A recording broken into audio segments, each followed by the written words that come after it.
the beast for, with hands like fire and ears, oh storm by the Swanee River.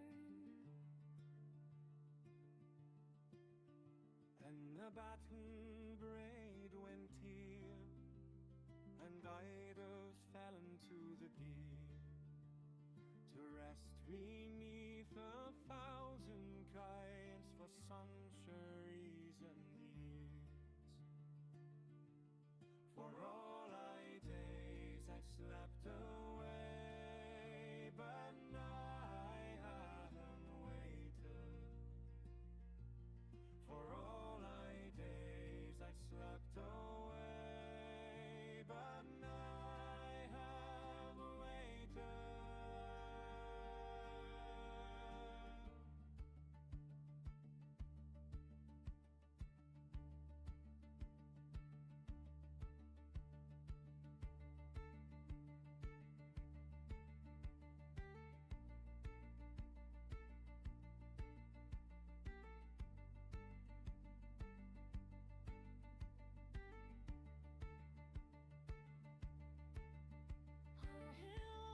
Alright everybody, I hope you're ready. We are going in quick and hot with some D&D tonight.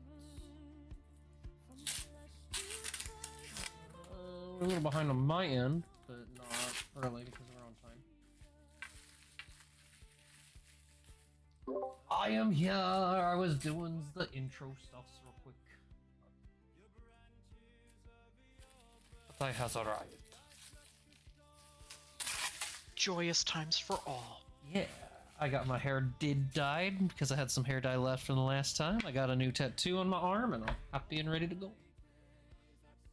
Wifey did the tattoo. Yeah, the wifey did the tattoo tonight. I'm just saying hi, Shadow. Hi, BK. Jules says hi, everybody. Hi.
Keiko and I are sitting here just getting our hot pot all set up, and we got our drinks, we got our energy, we are ready.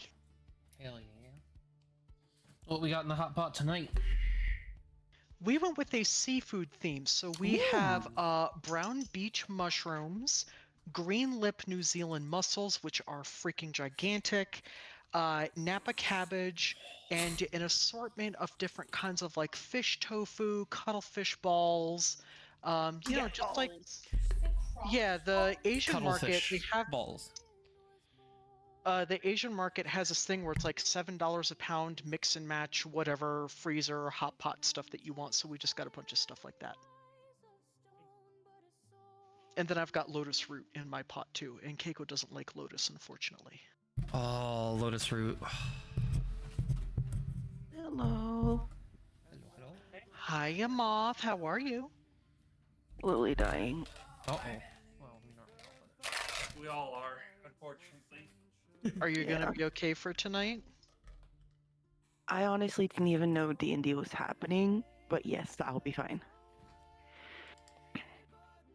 I'm glad I'm not the only one that was like, oh shit, D&D!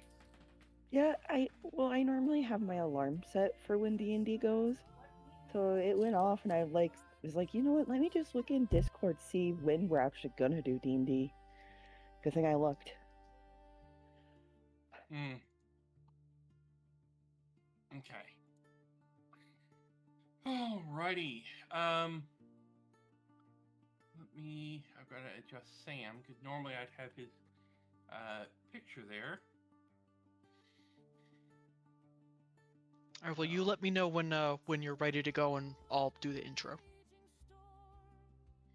Don't think. Well, I've lost Sam. Yeah, I never assumed I'd be without his mug. So yeah, okay. Image. Create new.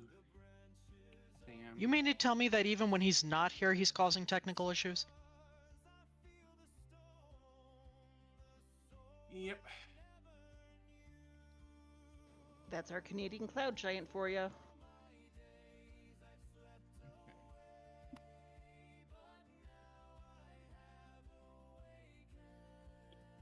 Oh, I finally was able to install my RAM.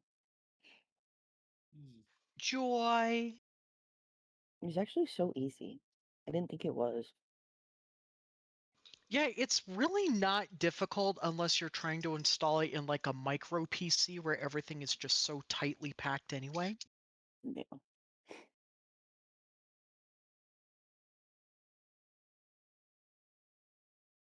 I just was high one night and I was like, you know what? I'm gonna Google how to do this, and it's like, oh, it's actually really easy.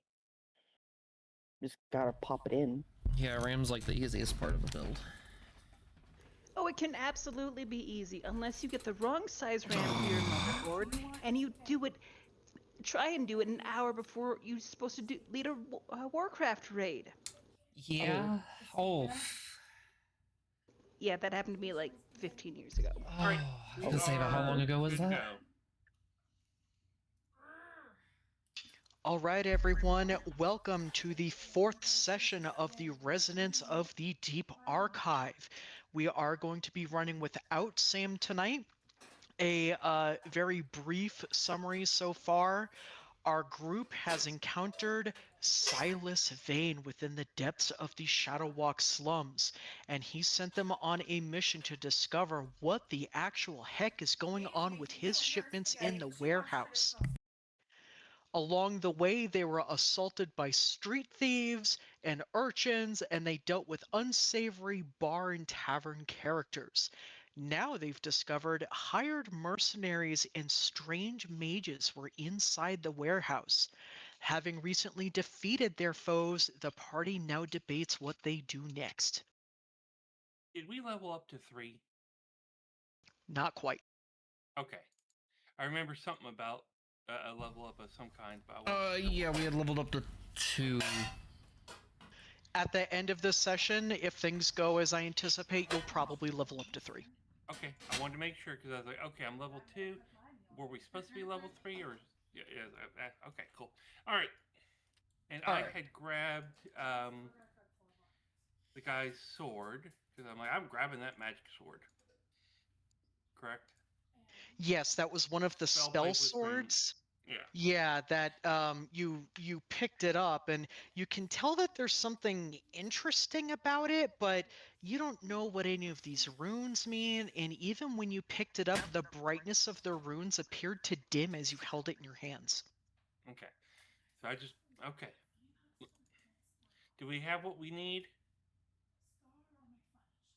Guys? What do you mean by that? We were supposed to grab something from here, right?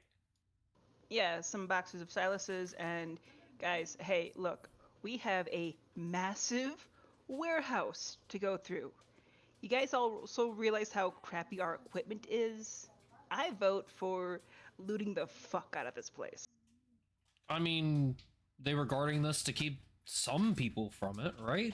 Why not us benefit from it? Exactly. Nature's bounty and all.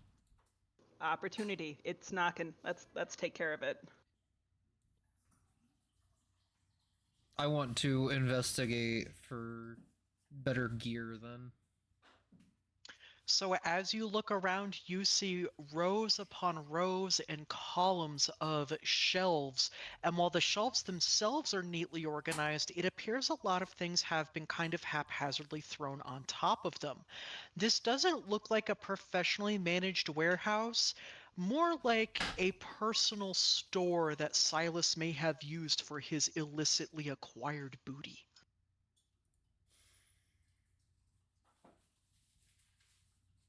And all of these boxes have Silas's mark on them?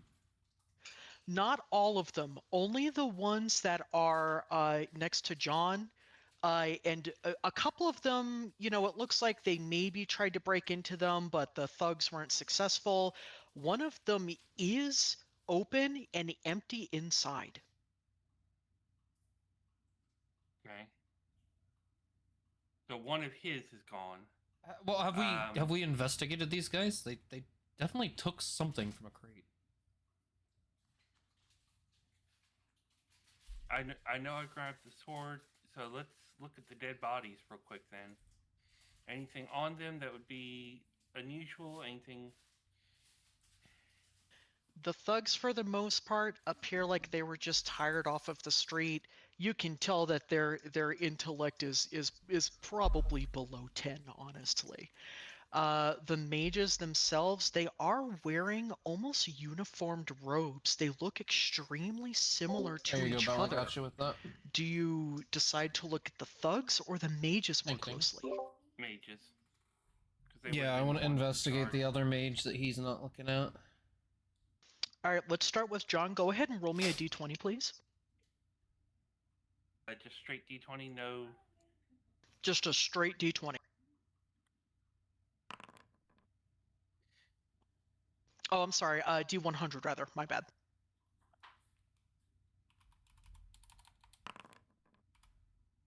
Oh shit. So you have found a first level spell chit. And as you touch it, your tablet comes alive and informs you that these are blank, basically scrolls for spell casting. And you should take it to someone in a marketplace who knows how to inscribe it. Okay. And I pull this up. Look for these. Valuable. Roger, All right. Vigo. Can you also roll a 100, please? Done and 94. done. Oh, goodness.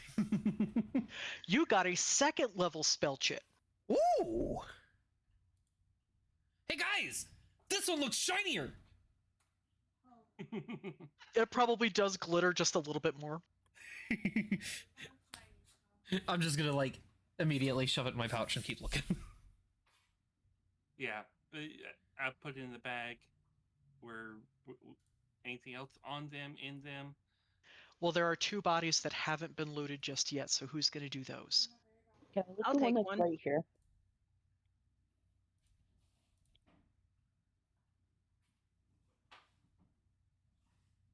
And go ahead and roll a d100. It could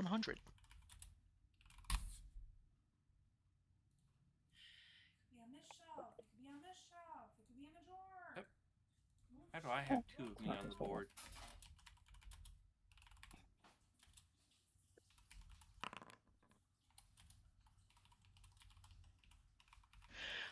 Moth has also found a second level spell chit. Nice. Guys, I think I found the same thing that they did. Shiny. It looks like mine! The tablet says it's spell chits. I remember reading about that. Spells here don't work exactly like other places.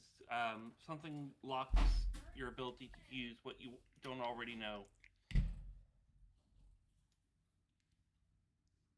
And miraculously, as Karen's hands are rooting around in the pockets of one of these unfortunate dead souls, she somehow pulls out 3 potions of healing from that one small pocket. Oh, look at these. Bottles of liquid. They're not alcohol. Where did they all come from, though? Hey, baby. Maybe his butt. Present pocket! Nature's pocket. I walk over and I feel the pocket. Does it feel any weird? Like it's bigger on the inside? No, his pocket is not a bag of holding. Okay. I'm just so sorry. All right, so the bodies have been looted, and you still have a multitude of shelves around you. And while Silas was very much interested in recovering his boxes and where they may have been taken to, Thank you, Val. Thank he you for didn't the say promo. anything about leaving the rest of appreciate his it. crap alone.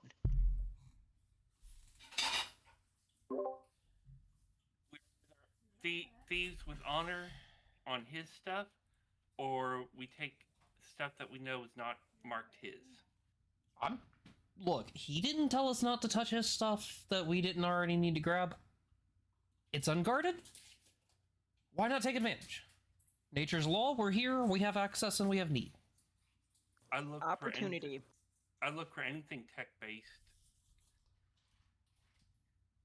I'm gonna look.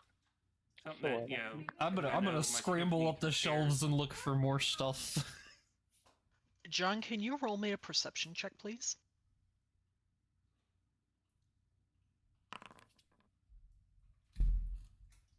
Okay, so as you're gazing across the shelves, you're noticing that there's a lot of bags, boxes, miscellaneous arrows, cups, piles of herbs, and there's also a couple shiny things on one particular shelf.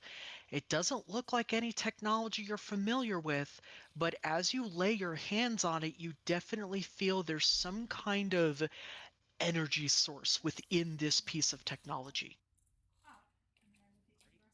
Is it? How big is it? Like,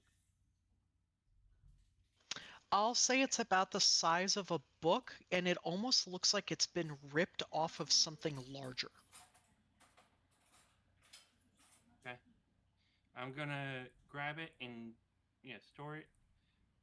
And anything that I can identify as healing potions right now. And there are miscellaneous potion bottles around, but they're either empty, they look like they may have gone sour, or you just am not quite sure why there's an eyeball in that one looking back at you. Does it follow him? No, it's just kind of floating there. Oh, no Vecna style.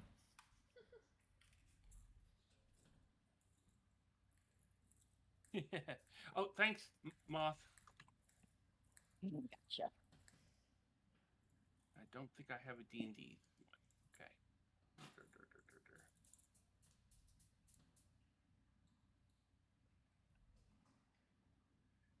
All right, there we go. That should fix it. All right, so book size tech ripped off something. All right. Anything? I'm gonna grab the eye potion because that looks stupid.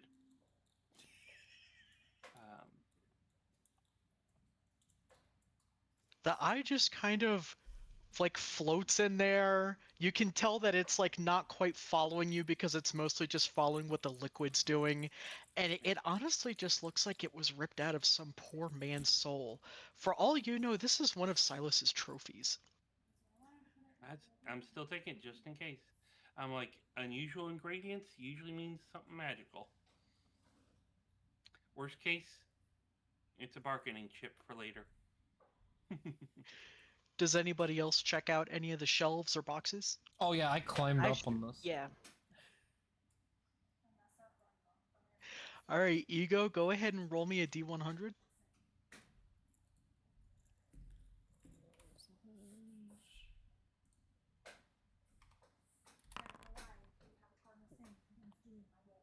That feels bad.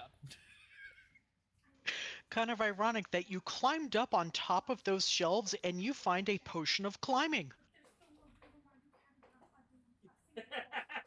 Anybody else want to climb? Don't fall and break your ass. I'll be okay. As you look at the glass for this potion, there's like a little man with two thumbs up going, "Oh yeah!" I do the one thumbs up back at him. Oh yeah.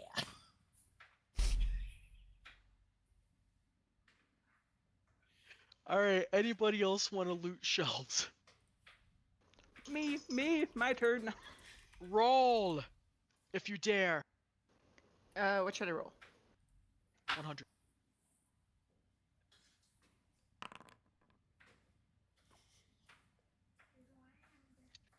Okay, so you find a cantrip spell chit in addition to what appears to be a neatly folded pair of khaki cargo pants. I got pants. Stylish.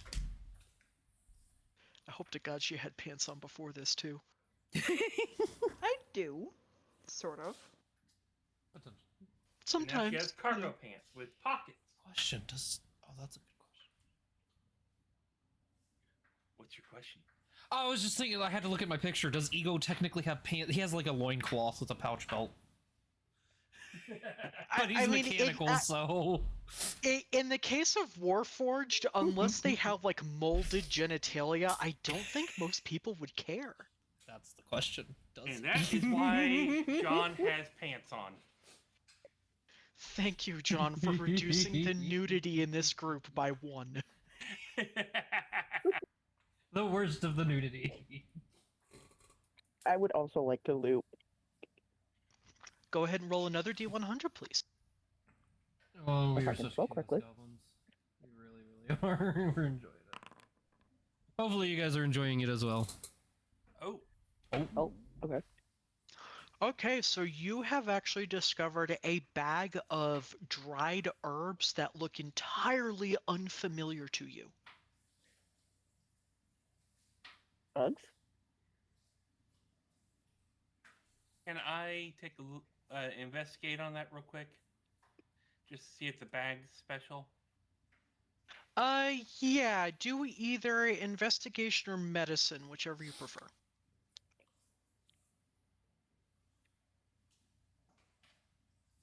Investigate's better.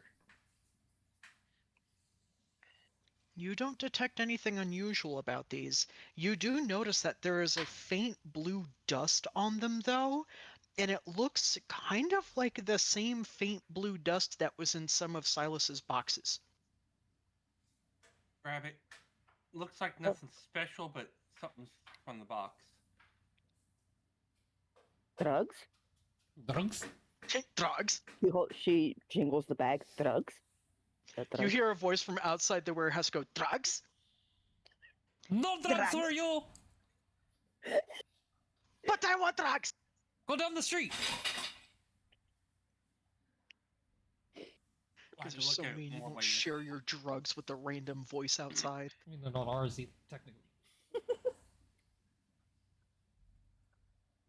She just puts them in her. She gets another bag out of her bag and puts that bag in that bag because she's a little skeptical. Bagception.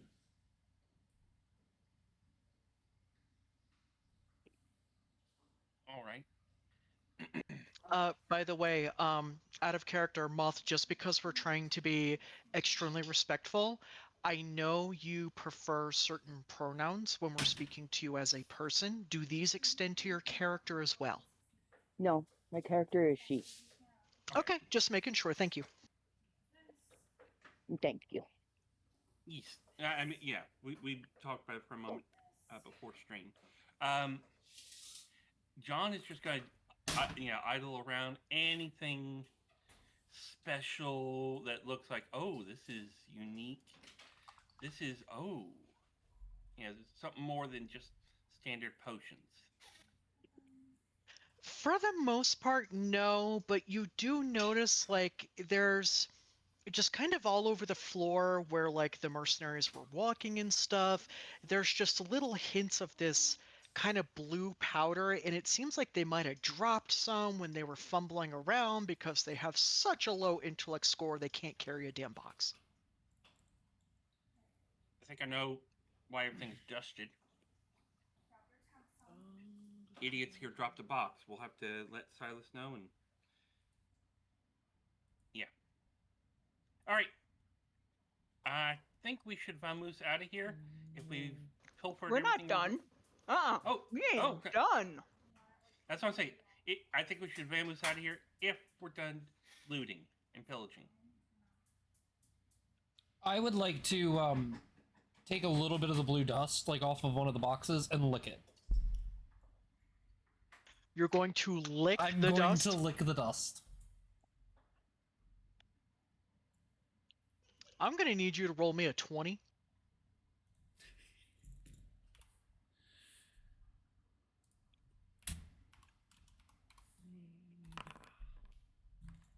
Oh, God.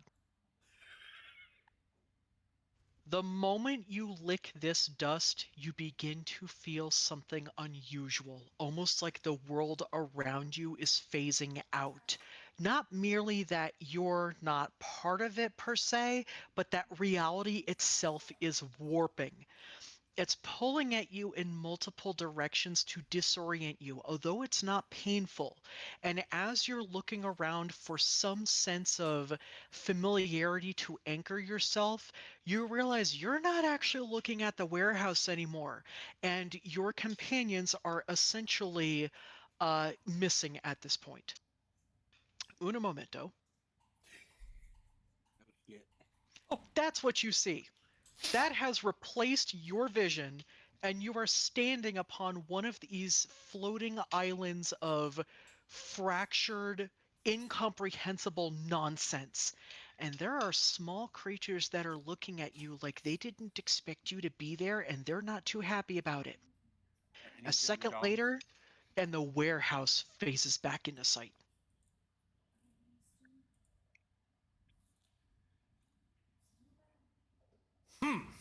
Did we see him disappear?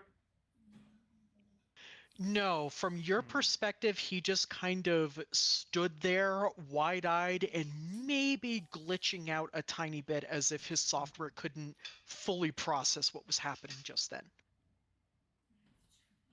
Was it a good trip? Interesting. I'm going to try to gather as much as I can into a small pouch. For some reason, I just had a mental image of Ego just scarfing it, shoving as much into his mouth as he could. No, yeah, he wants to gather some first. He's got a couple more things he wants to try. So there's definitely like small trace amounts of it on the floor, along with like the dirt and whatever else settled between the masonry work on the floor. There's a bit more that was in the corners of the empty box. And then, of course, there's all of Silas's full boxes.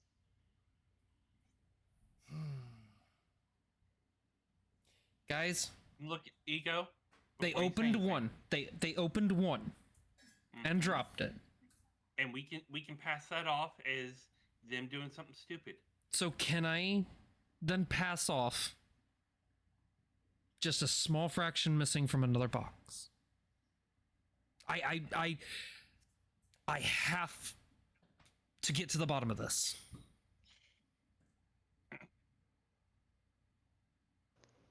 Ego, before I came here, I dabbled in botany. I've seen catatonic trips like that before. Don't get too obsessed with whatever the heck you saw. It might not have been real. No, that's why I need to run other tests. Aaron, you remember the 60s? When I- Actually, yes, I do. I lived through those, yes. Okay, I didn't. It was well before my time. And, yeah, I'm not eager to try that. I'm not asking Who any do you of you think to. started that movement in the 60s? This girl. I want to try to pry open a box and get some while they're talking. And as Karen says that she is responsible for the 60s, there's just like a whispering banner appears above her head that proclaims Woodstock Queen. Oh, look at that. I got an achievement. That's cool. So is Ego opening another box? Yeah, he's opening another box while he's talking to them. The boxes are simply nailed shut. It seems like if you have sufficient strength, claws, or a crowbar, you would be able to get into them without much hassle. I dig my little claws in and pry it open real quick and grab a small pouch. The box is just absolutely full to the brim of this stuff. And now that you see a larger collection of it, it appears to glow a bit brighter blue. And in a way, it reminds you of the spines from those dead rats. I need to talk to. I am going to look at it, investigate it a little, just to see, since it's hinting. Can I discern anything else about it? Go ahead and a roll investigation.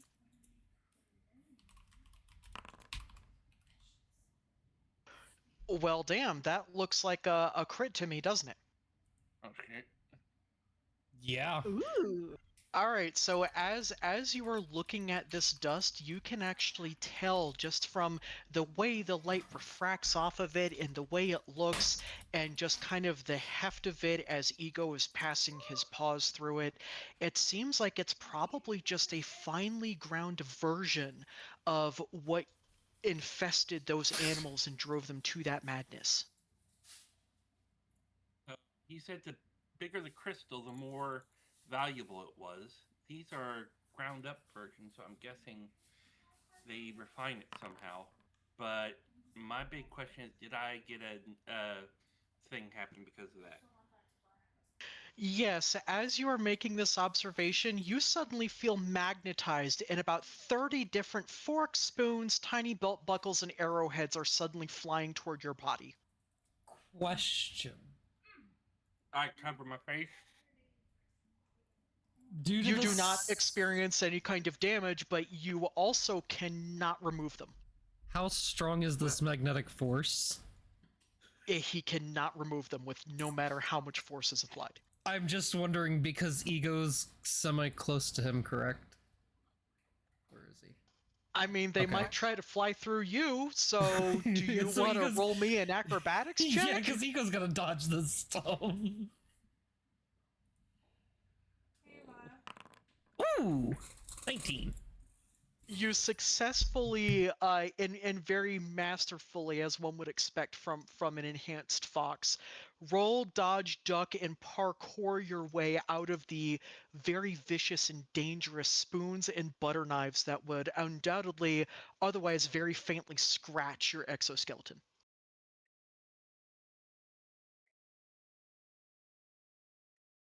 Karen, I'm Magneto. I can see that. Yeah, stay over there. I don't like magnets. All right. So we've got everything we want. Anybody want to do one last pass through here? Yeah, I still want to actually look around. See if there's like more bows or stuff more for my class that Silas might have been hiding. So you're looking specifically for weapons. Weapons, arrowheads that I can't get off of Johnny Boy. All right, go ahead and roll investigation or perception.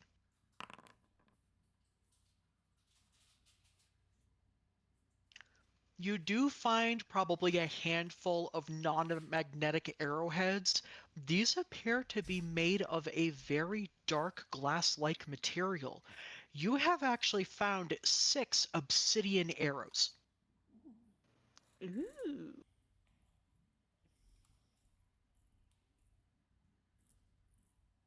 We'll see if these are useful later. Yep. Anybody else want to take a second look around? John's gonna, but he's wary of things flying at him. Well, at least he can be reassured that none of it, the magnetic stuff in the room has already been firmly attached to his body. Yeah.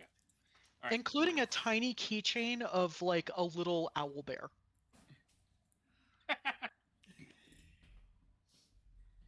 That's stuck above an eye, by the way.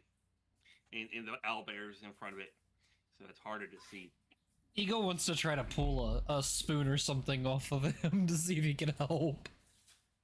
Well, John's John got a little doesn't friend. find anything else that would be particularly beneficial for him around there. There's plenty of non-magnetic things like baskets full of like dried foodstuffs. Maybe there's one that has some coins or some other, various trade items in it, but nothing of particular note. And he might not notice any of that stuff because Ego is fiercely trying to pull a spoon off of his head. John, just hold still for a second. There is no spoon. At least not right now for you, bud. gotta try to help here. I think he did, in fact, identify the spoon.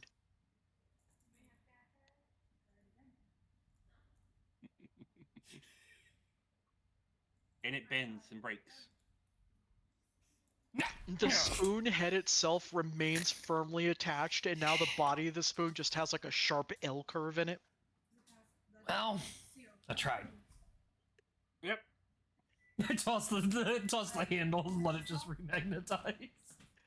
Until the effect ends, John now has like a spoon of eye poking attached to his head that he can use as an improvised melee weapon. Yes! Hmm. We're having spaghetti. It's a lot like a bowl. And we're supposed to eat. I can't believe you guys are spending this much time in the warehouse. I told you I would. Moth, do you have anything to say about this nonsense you're watching your companions do?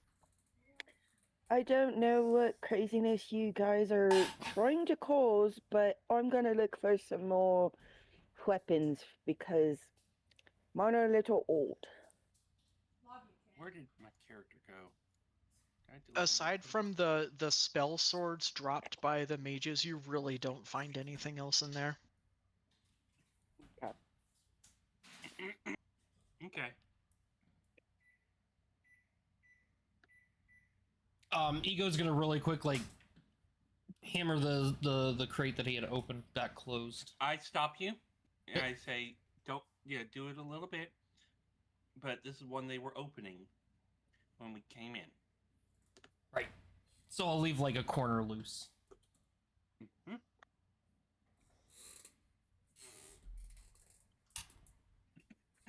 All right.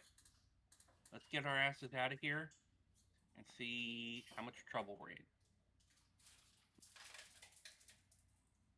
I also need to go check on On what? our friend, the Stride Hound. Your friend being who? The Stride Hound. Ah, okay. I was about to say, the Skybreaker is effectively just no one has seen, heard, or felt anything of her presence ever since she got sucked into that portal, and that's where she's going to remain for the time being. Okay. She.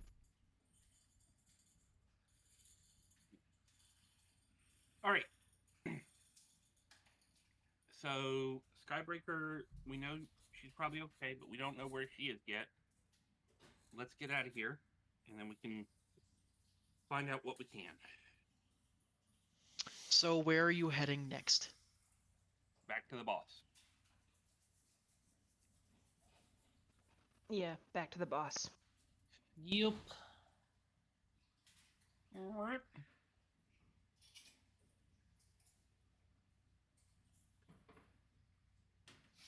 It's loading super slow. There we go. Here we go.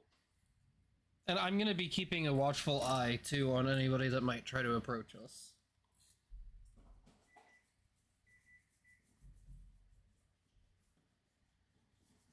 All right. All right, so as you're walking through the streets of the Shadowwalk slums, where it appears to be eternally in a state of twilight, you are more aware than you were previously. Like you're beginning to realize how this area works and why there are no Aegis guards here. You head back to the Drowned Raven, which is always open, always full of patrons, and walk right back inside the door. Motion to the guards. Like, hey, we got something. Trying to be a bit more respectful than before, because, it doesn't hurt at this point to be in his good graces. Remembering you from several hours earlier, they just kind of nod in exchange. Quick question: Are those of us who can carrying boxes? Yes. Yeah, I would be carrying. Okay, because we brought them back for Silas. Yeah. Yes. Including the empty, and they got into that one boss box. So. Gotcha. I set down the unopened one I've got.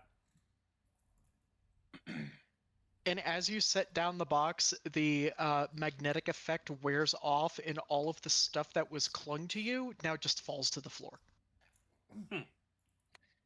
Sorry about the mess. What are you doing bringing this crap back into my place?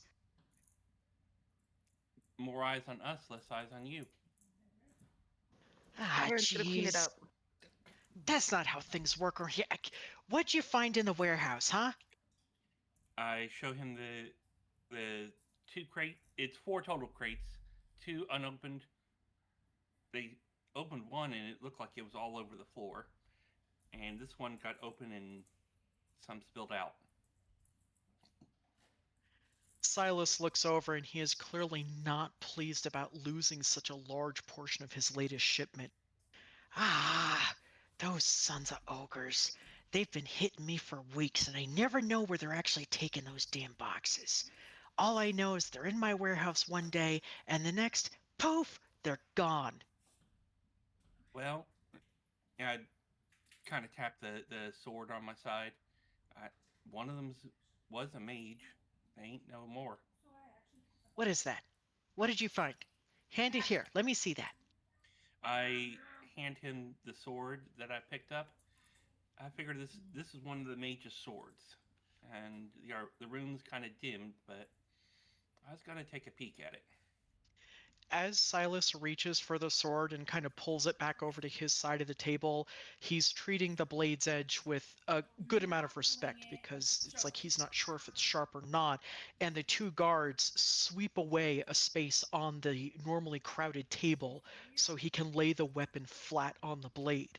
He looks it over, his fingers barely dancing above the runes, and he just starts nodding to himself. This is dwarven work.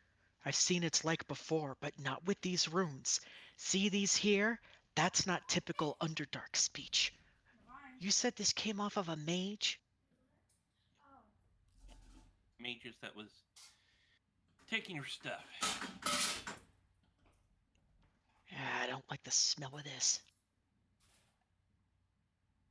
I remember right, there Alright. was 2 of them, right? Yes, but I know somebody else got out of character. I know somebody else grabbed the other sword. I'm not volunteering that info, but there were 2. Silas just kind of like hands the sword back to you, again handling it very carefully, but he does manage to hand it to you grip side first, showing that maybe he's getting a little bit of respect for you guys because you actually held up your end of the deal. All right, you did what I asked, and it doesn't seem like you're trying to rip me off. None of you took any of this stuff, did you? Only what little bit I Good. inhaled. You inhaled it? He licked the floor. It was all over the floor, and I was trying to move around while we were being attacked. You licked it? Do you know what this stuff is? No! No. Something to do with crystals. It's also really hard not to lick something when you're getting the crap beat out of you. You know, I've been in plenty of fights and I've never once had an urge to fucking lick something. Get hit really, really hard and dragged across the floor. Are you sure you just weren't curious and you shoved your snout in the box? Can I? No. Okay, These are then. void salts. Do you have any idea what these are used for? No clue. But I know it comes from the same crystal source, sorta. So I figured it's something, as a reagent for something. Listen. Small pieces of crystal that are shattered and otherwise useless are processed into this stuff. There's only one place in Tarkos that can do that kind of processing, and I'm willing to bet it's the same place where that sword was forged. Bigger crystals? Well, no, those are something special. And as I recall, I offered to give you a key if you pulled off this job for me and to handle that little resonance issue you're facing. And we appreciate it. He just nods. It's like he's getting a feeling that he might be able to use you guys in the future, and staying on your good side is better than making enemies. So he leans back and he just kind of like steeples his hands and he grins this toothy, snaggle-toothed grin as one of the guards reaches into a chest at the end of the table and pulls out what looks like a large bone key crafted out of a very strong, almost like a titanium type metal. And he's going to hand it to John. All right. Let me put that in my inventory. All right. What do we want to call this? It's like their equivalent of a skeleton key, more or less. Is a boner key. It's the key to the bone zone. Oh my god, the two of you. All right. I thank you. Now, as far as your resonating crystals, you keep those hidden, out of sight, and wrapped up until you get them taken care of. You hear me? Or you're going to shatter glass in every direction and summon more of those stride portal who's a what's it's to mess up my business. You're going to want to take those to a forge. Who would you recommend? You're going to have to go to the Iron Root District for that. Okay. I don't think you can afford that information. Yeah. I thought you might have a contact that would be good to get in with. Oh yeah, Yeah. I got contacts, but he doesn't like me spreading his name around. Understood. All right. So I think we will take our leave unless you have another job for us. Maybe later. Okay. Maybe hang around. You might hear some rumors. There's always something happening out here. Well, we do need to rest and recover. And I have a thing I want to craft. So what, you want me to give you a room too? Give no. We'll pay for it. Full up. How much? 2 rooms because the ladies like to have their privacy. Are you blind, deaf, and dumb? I said full up. We can Out of head con- back to Copper Bolts. Oh, okay. I apologize. My brain did not. If you had said no vacancies, I would have understood the joke better. All right. Salute, and we head off. And I'm keeping my eye open for a bag merchant, that has a nice, well-crafted bag. Do you head back toward the Stride Gates, or where do you go? I'm leading everyone to the gates eventually. Well, if you're heading in that general direction, you may recall that the gates were basically surrounded by a night market of sorts. That's what I was hoping for.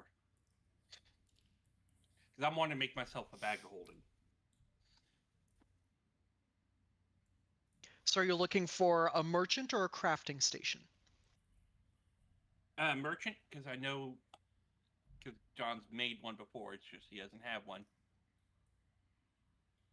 So as you head toward the Stride Gates and you enter the outskirts of the market, you notice that the normal street thieves and unfriendly eyes just kind of melt away. This is a brighter lit area with plenty of torches and crystalline lanterns, making sure that everybody's hands are plainly lit and there's no duplicity taking place. You also notice there's just a couple of Aegis guards here, but they're mostly there to protect the gates.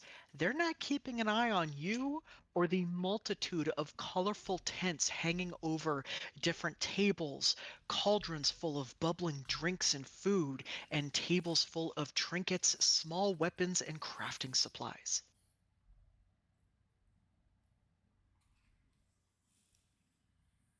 I'll find somebody that's, selling some good bags. How much for a good one here? You do notice there is a particular stall that has a lot of cloth options there, including bags of varying sizes from small little money pouches to large rucksacks, maybe even bolts of unprocessed material. And there is a very delightful, rather thin elven woman at the stand, and as you approach, her arms sweep wide over a table of little dagger pouches. Hello, hello. How can I help you? Yeah, I look at one of the dagger pouches like, these look pretty well made, but I'm looking for something that's pretty big, a good big bag. A bag of holding, perhaps? Not of holding, just one that is could look like one. Are you sure? You can hold plenty of things in one of those bags. In fact, my husband's balls are in one of them. Ego's gonna nudge Karen and be like, must not be a big fucking sack then, huh? Her grin just goes from ear to ear, and she says, "We pull them out when he wants to use them. So once a decade. Once a If he's millennia. so lucky." Oh, No, I am able to put all the magic into the bag that's needed. So I'm just looking for a good base for a bag of holding. For a fine gentleman such as you, I imagine you have exquisite taste. And do I see one that I think I would see one that's like, okay, that looks good. How much? You see, there's bags varying from simple like canvas, maybe burlap stuff, all the way up to what is being advertised as like fine, soft dragon skin bags. She looks at kind of one that's in the middle that you're looking at, and she pulls it off of a hook hanging on the wall.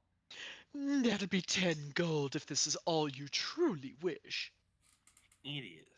I appreciate it. I hand her the gold. And I feel it around. It's like, yep, okay, this will hold good. Awesome. You're very good at handling sacks. Did you know that? Yeah, but I don't think your husband wants me handling his. Not my preferred. That's a shame. Well, come back and see me if you change your mind. I will. And I head up. Ooh. I'm like to the group. So we want to go back to Copper Bottom, the same place we were last night. I think we should look for Out somebody of with these character, spell chits. his name is Copper Bolt. Copper Bottom is a character from the Robots movie. I know that's why my brain was confusing the two. All right. So, copper bolts, or what were you about to say? We should possibly look into these chits. I don't know what time it is here. You think? I'm gonna look at the Find it. tablet. Tablet, what Yeah. time is it?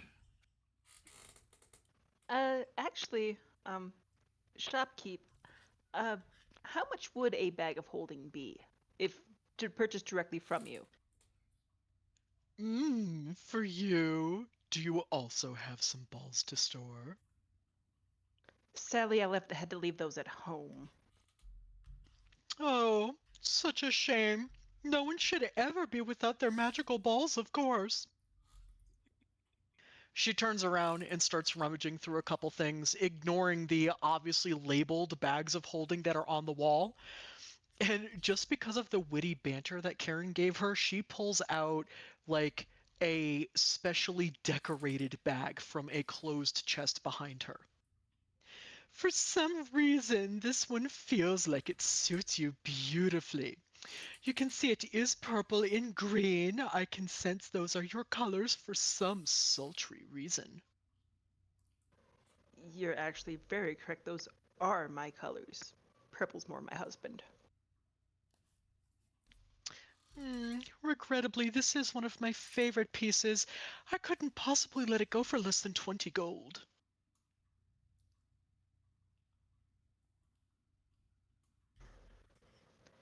Hmm.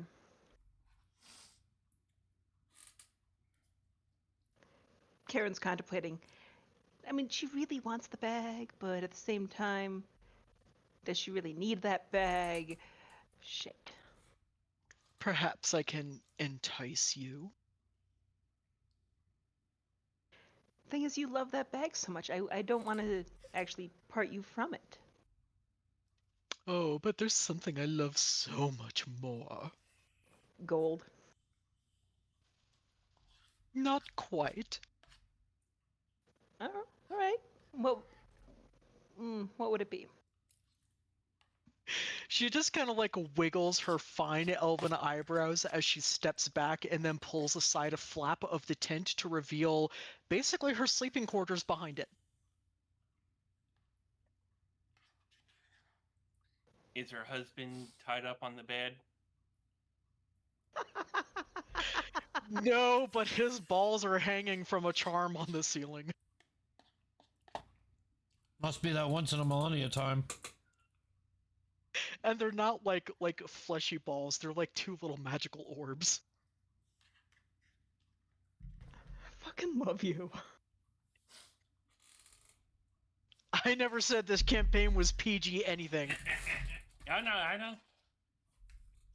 I look couldn't. at Moth, I say, well, if you want to have some fun time, go ahead. We'll wait at the portal. Give you an hour. And I'll walk away. Only 10 gold! And she wiggles her eyebrows again.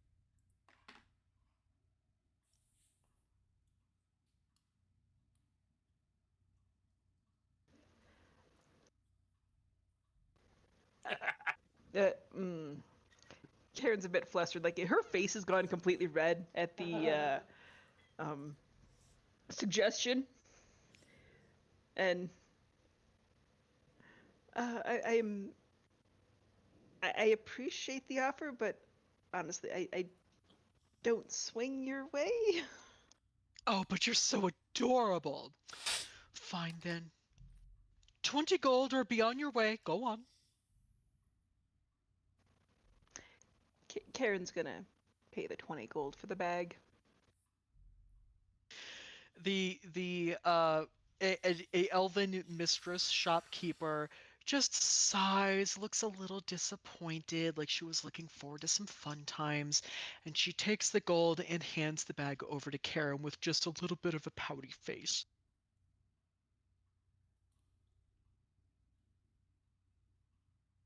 It's obvious there's a reason why she sells things here and not in the Glimmering Plaza.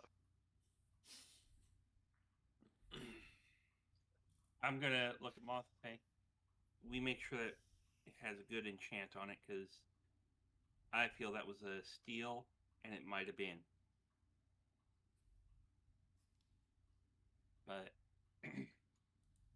I've looked at the tablet and asked, who would be best to see about spell chits and activating them?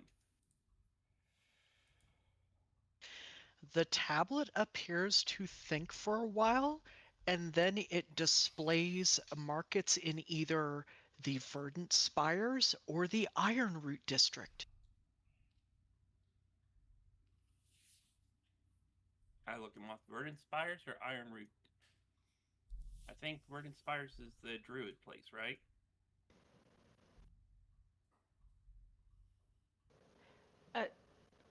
Ma'am, you keep addressing Moth, but it's actually Karen. Karen. Oh, I was curious about that. sorry. It's all good. It's okay. Karen will respond with, we can't get to the Verdant Spires unless we're all druids. I think that's what Copperbolt said. So, Ironroot, because that's where Silas suggested we go to find the thing. Sorry. Yeah. That woman has me flustered. I mean, it's a natural thing in life, right? Ain't nothing wrong with it. And she's over there still giving just like a little sultry hand waves at Karen. You've got a fan, Karen. You can always ask to talk to her manager. She'll give you a ton. Excuse you? I'm She'll gonna make sure walk her out employee- laughing at that. She'll make sure her employees get a tongue lashing. Oh yes, in more ways than one. Well, what my husband doesn't know won't hurt him. Shit. Why'd you pass it up then? Later, not now. We have things to do right now. Things to do, not people to do. All right, everyone, ask the portal. Can we go to the iron place, please? As you approach the portals and make that request, one of them begins to flash a slightly different color. It's more gold than green, and you can almost feel some heat coming through, like the area beyond definitely has some kind of forging and metalworking going on. All right. Everyone with me? I'm gonna check my arms as I'm like, oh, this'll be fun. What do you do with your arms? I'm like looking over my arms and stuff. Ego doesn't like extremely hot places. It's not hot enough to cause concern, but it feels warmer than the Shadowwalk slums.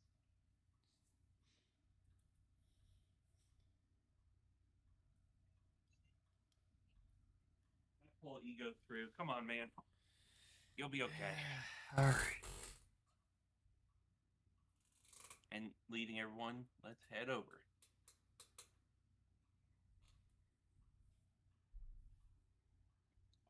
Can you see that? Yeah, it's pretty. So as you step through the gates, you are immediately aware that you are far underground. There is no sky above you, but there is a ceiling of carved and hewn stone, possibly hundreds of feet above you, that's dotted with glowing stones that mimic the appearance of stars. All around you are buildings and streets that are carved from stone with maybe little accents of wood, and you just smell hot metal and burning coal coming from somewhere deeper within the area. There are huge windows along a solid wall face, illuminated by mirrors bouncing light from far above. You are now within the Ironroot district, and you are surrounded by dwarves and gnomes. Okay. So I asked Tablet, can you lead me to the best place to look at the chits, please? The tablet seems to think for a bit, and then it displays a waypoint marker to the only forges that are within the immediate area. I add that to my little thing. I'm like, okay, this way, folks. And there's people bustling and bumbling all around you. There's all kinds of little conversations and everything taking place. Unlike the Shadowwalk slums, you don't seem to have anyone that's trying to pickpocket you, though. And it might be because there are Aegis guards standing around most of the street corners surrounding the gates. You get an idea that rules apply here, even if they didn't in the slums. I asked the tablet, do we need to watch our language in this area with the guards? The tablet informs you that there are no restrictions on language, but unsheathed weapons are frowned upon. Okay. And I look at my sword that's tied to my belt, and I'm like, ooh. Okay. John, you we do have a bag of holding you could potentially ask to put it in if you're worried about it. Yep. Okay. I hand it to Moth. Does anything explode? As they put it in there? Or to Karen, excuse me, I said Moth. I meant Karen. Yes, you did. I'm sorry. It's okay. So Alright. the crystal sword's going in the bag of holding. Yes. Just for storage. Gotcha. I'm just making sure so I can keep up with my notes. Yes. Well, yeah.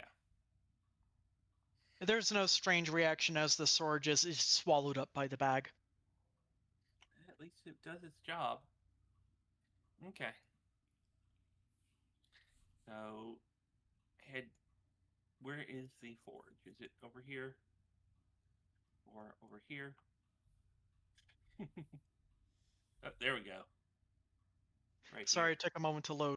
It is. So as you near, you get the impression that this is the only place where forges are actually located within the district. And this is not a normal forge.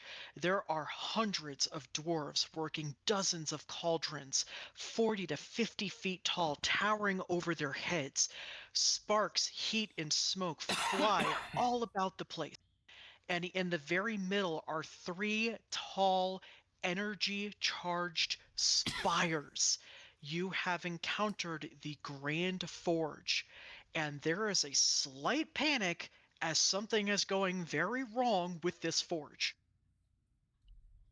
Right. So I'm gonna look and try and see. Everyone's running from someplace, and what's happening? Is it overloading? Is it going kablooey? I was gonna say, can I do like an Arcana check to see if this is magic related? Yeah, go ahead and roll a check. I'll same thing for me. Or Go ahead. investigation. So I got a 15. Either one really would be okay in this case. Nice. Okay, so Ego can tell that there are on the upper platform where the Grand Forge is located and where most of the panic is taking place. He can see stride hounds there, and he gets the feeling fuck. that they should not be here. And John can determine that these hounds are keeping the dwarves away from fixing the Grand Forge, which is being basically manipulated by the same types of mages they encountered in the warehouse. Crack's neck. And we haven't had a chance to rest up. Hey guys, strike hounds again. In all the panic and chaos, they have not noticed you. Karen, I reach into the bag and pull my sword out. I think we may need this. All right. Yep. Guys, Let's head up. do I try to make friends first or do we attack first? That was a one-off. We attack. But before Okay. we attack, I don't know about others, but I got a tinkle. I figured let's take a minute. Yeah, let's go ahead and have a 10-minute break. He goes like, all right, and he's just like cracking his his making sure all his joints are moving proper. So Right. we'll come back at 45, and I'm going to caution you guys because I don't want a TKP. You haven't rested since your last encounter where you almost died. Yep. Yeah. This is- All right, we'll be back in 11 minutes.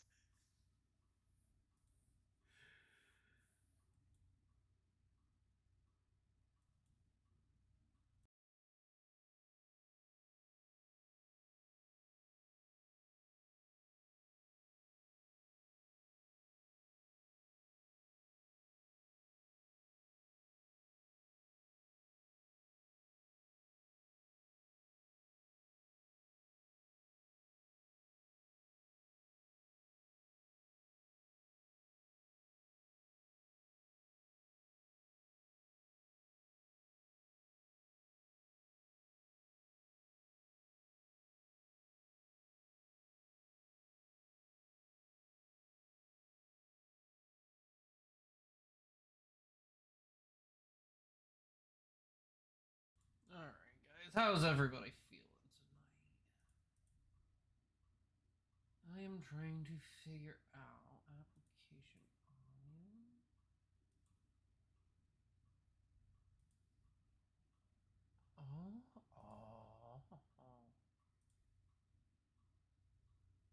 Okay. So then if I might have.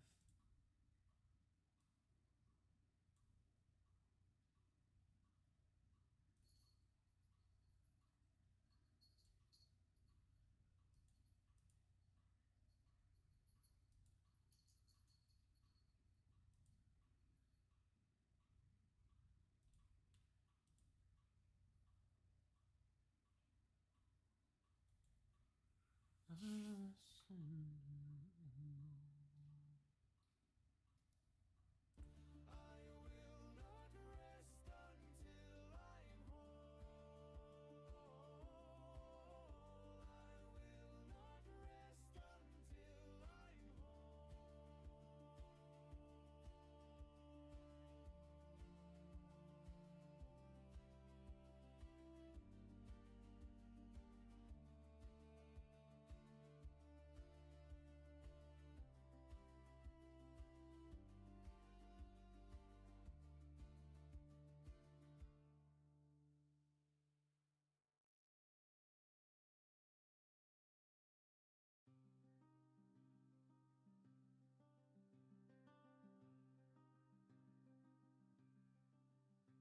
the north where the wind was born, a blacksmith made a beast for war, with hands like fire and eyes of stone, but a soul he never knew.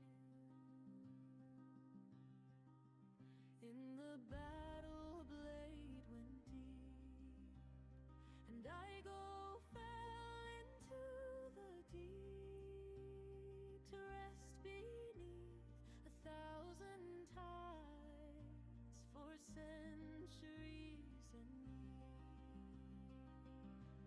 For all my days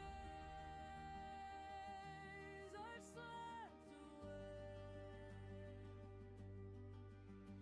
but now I have awakened. For all my days I've slept away, but now I've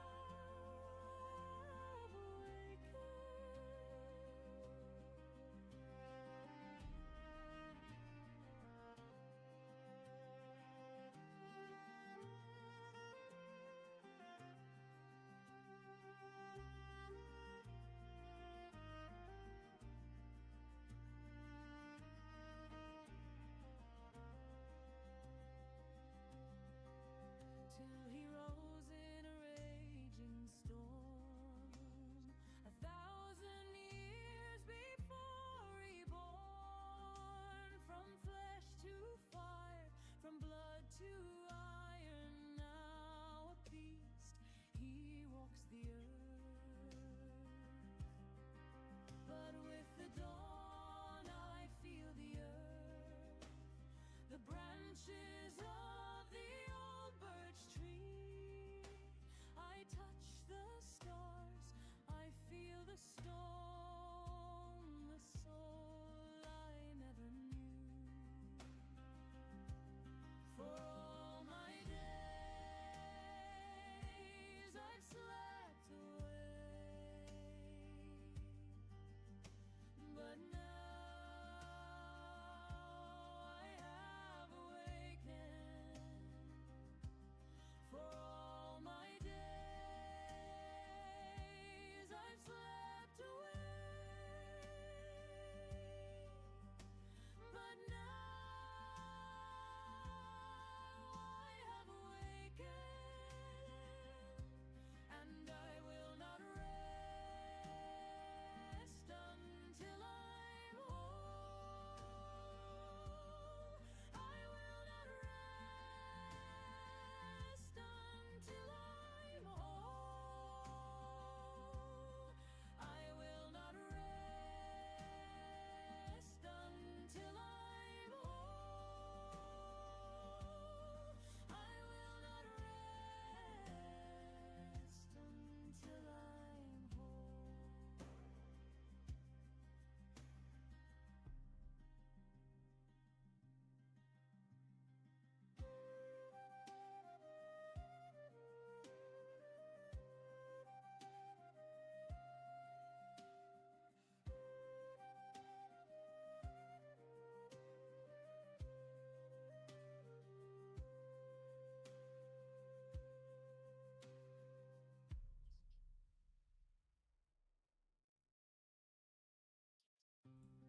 Alright, I myself am back. I'm waiting on the other Suno has been built. I'm thinking about making another Suno one too. I just don't know yet. A blacksmith made a beast for war, with hands like fire and eyes of stone, but a soul he never knew. In the battle blade went deep, and Igo fell into the deep to rest beneath 1,000 tides for centuries and Can you read what else? all my days I slept away, but now I have returned. Need to turn my camera off for a minute though. Oh, welcome back.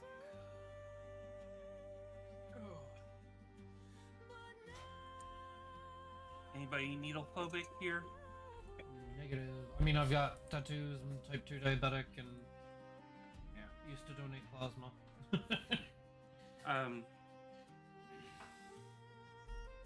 My sugar is at 174. It's dropping, but I don't think the food's fully hit. I'm gonna take a 30. Are you taking Novolog? Humalog. Okay, I don't know. That's a Short term. short term. Okay. I just got a continuous glucose monitor the other week. Yeah, how you like? Which one do you have? The Dexcom 7. Okay, I got the Libra Freestyle 3 Plus. So, question for you for the Libra. Yes. Pain getting it in? Not really. It's like a So- light punch to the arm. The 7, I had the fear that it would hurt. Okay? Mhm. I'm on my second one right now. There's no pain. Yeah, and you build a I mean, No. it doesn't. I can't say it hurts. Like, No. per se, because, like... There is no pain, no sensation. That's good. You just hear the clunk, and it's on. But mine also might be because I've been using a GCM for almost a year now, too, so... And originally I was on the Libra 3, which was, it didn't last as long as the 3 Plus. Okay, I just realized I did not actually turn my camera off proper. And- I didn't show anything. Yeah, nobody saw anything I watched. Okay. But I put it on the stomach because I can't see the arm, and I can't do finger sticks. I kept forgetting. Well, for me, I was Just checking to see who's back. Hello. John and Ego. Yep. Oh, There's Moth. But I would get ready to do the finger stick, and I could not move my thumb. Oof. I'm telling you to, but it will not move to engage. No matter how much I wanted it to, I could not. All right, is get it everybody to- here? We are here. I'm in. where the wind was born. A blacksmith So, made a beast for before we fully Hello, engage, hello. it- with hands Yep. Yes, 1, 2, 3. Who are we missing? Headphone issues. Hold on. Affirmative. Okay. So for me, it's just the engaging the pain. It's like, yeah, it's gonna be a sharp pain. And I'll be okay, but I can't force myself to do it. Sorry, guys, I don't know what happened, but my headset decided that everybody needed to be muted for some reason. Oh Uh-oh. no! So who are we still waiting on? Anybody? Moth, are you there?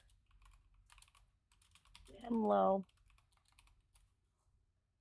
All right. I think Moth's that's back. everybody. I'm back. Ego's back. I'm back. All right, so continuing, John, you went to retrieve the sword from Karen's bag of holding? Yep. And I'm also looking around. Is there anything environmental that we can use to our advantage? Well, if you when you reach into that bag to grab the sword, you notice that it feels lighter and smaller than it did before. And when you look into your hand, there is a large egg roll instead of a sword. Damn it. It's the casual, damn it. I think you should have had some fun. You're right, John. This bag was definitely a steal. She stole my gold.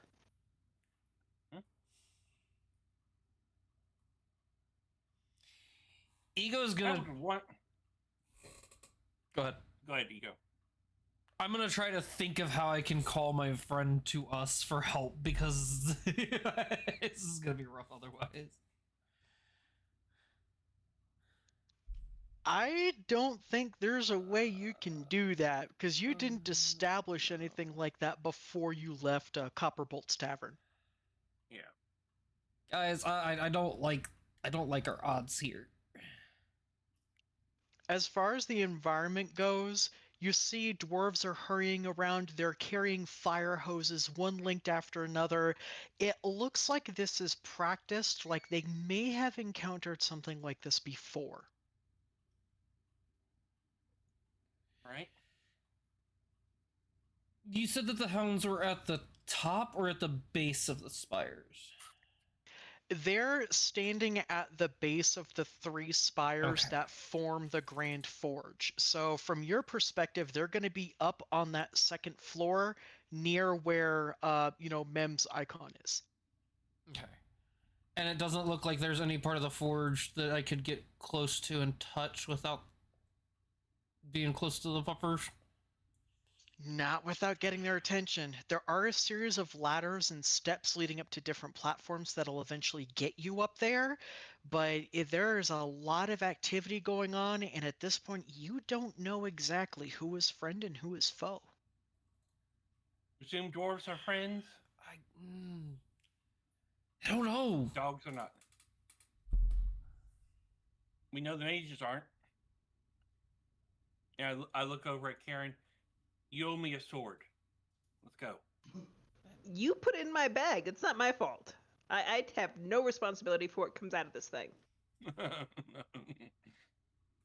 True. But still, help me if you see one. All right. Well, absolutely. I can, if I can touch the forge and focus on it for at least a minute, I can help them fix this. All right. How far physically away are we from the dogs and the mages? You are far enough that they have not noticed you and they are not focusing on you through the chaos. If you're talking about in feet, you probably spied this activity happening from probably about 100 feet away. All right. Since I know the mages are bad, I'm like, are we ready to engage? Anybody have an issue?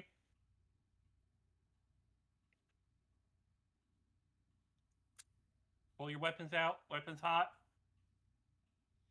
Are you wielding your egg roll threateningly? Very much so. I take a All bite right. out of it. Let me set this scene before you actually decide to run in there. Yeah. I'm ready to run in, so I'm like, you know. But I take a bite out of the egg roll. Yum.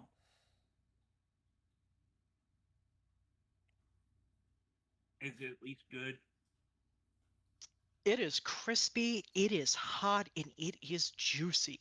You can tell if you've ever had an egg roll before, this is not the kind that was microwaved. It came out of a deep fat fryer, possibly from Chinatown. This is from Earth. I give the other half to Karen. Taste that's Chinatown. What is this Earth you guys are talking about? Place we're from. Ah, cool. Karen takes a bite and acknowledges, I've actually had similar. I know exactly where this is from. Oh my gosh. This is. Oh god, this takes me back to my 20s. Oh. Better than a sword? Back in... No. Sword. We can need the cut sword. things. All right. So we are somewhere down here, I'm presuming. Yes, and I apologize. The map I had developed for this encounter is not loading for some reason, so we will use this as a basis and then fill the rest with theater of the mind. Woohoo! All right. I'm wanting to. Let me make sure. Target. Yeah. I want to target this guy right here. I've got him selected for a firebolt as a. Hang on. First, everybody drag your. Are your tokens on the scene? Yep. We're missing Moth. It won't let me drag mine. I keep dragging it and nothing's happening.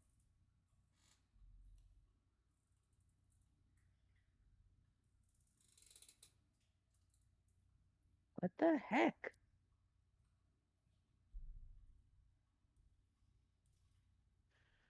Where do you want your character to be? Or you should actually see the token now. Can you move your own token? Yeah. Got it. Thank you. Okay. Hang on one second.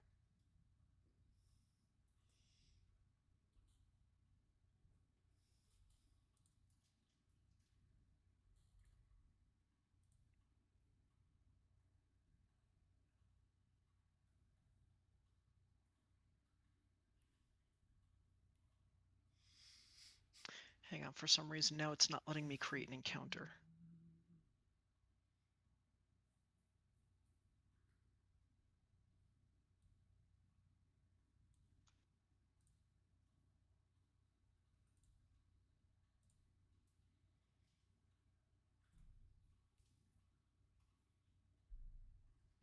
All right, there we go.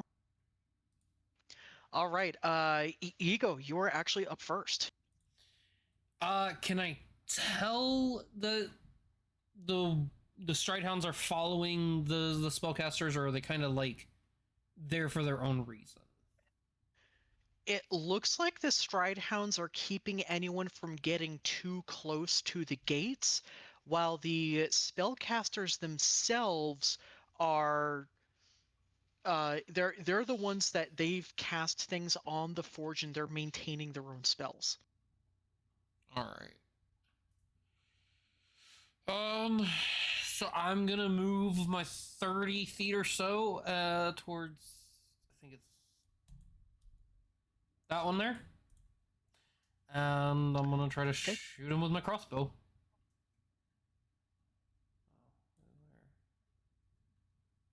Or my short bow, sorry.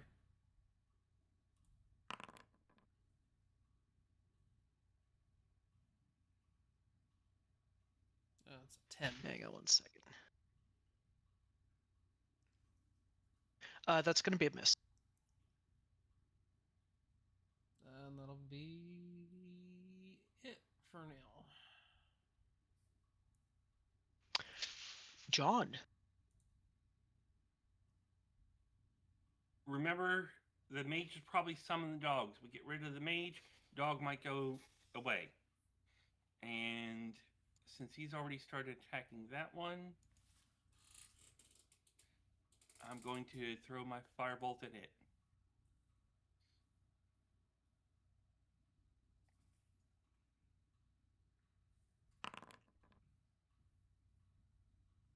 Oh, that is a nice hit.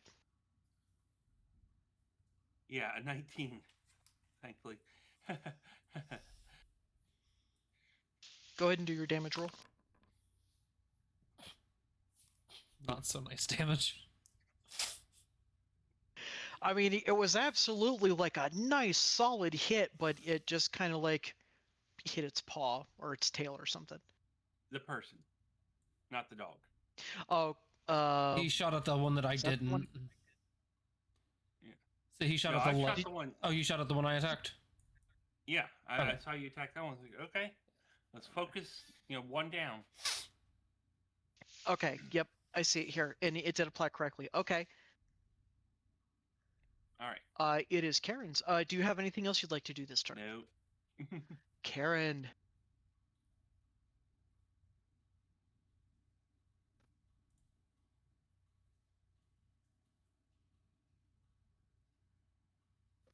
Going after the this one, I think.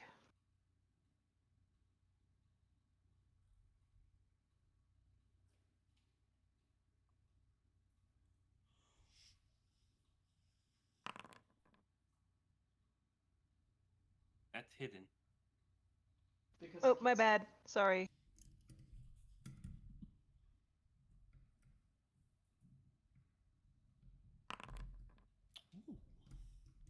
All right, that's going to be a hit. Go ahead and roll damage.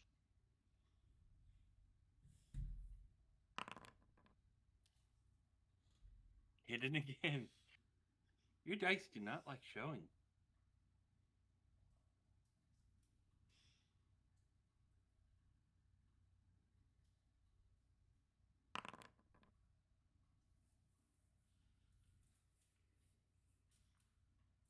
All right, for 3 damage.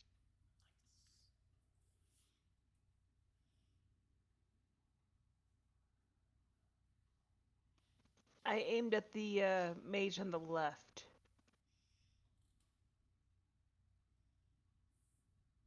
Okay, cool. I just want to make sure the hit points are applying properly. Okay, Moss. It for some reason says that I'm concentrating on detect magic. That's from before. We can remove that condition. How do I remove it?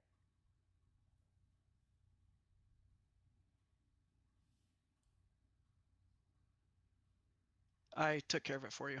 Okay. I'm going to hit the same one that Karen did.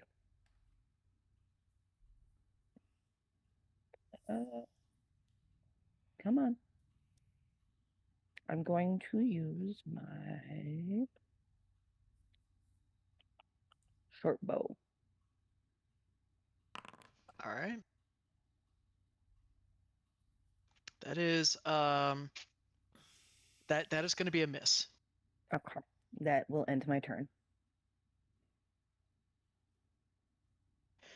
The 5 hounds up top are not concerned with you because you are down below and they are up above and they're doing exactly as they should. So now this guy, who is cattywampus for some reason, is going to take aim at John because he looks to be definitely very threatening. Yeah. Rawr. And they, for some reason, the icon is not actually updating properly. These guys don't actually have swords. They have magical staves that summon ethereal swords, and they fling them at you from above. Oh. Yep, that hits.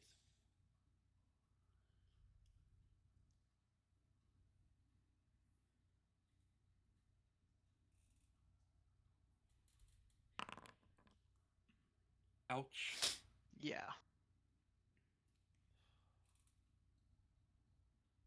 That did not apply. Hang on. First, I know this is. I don't like this system.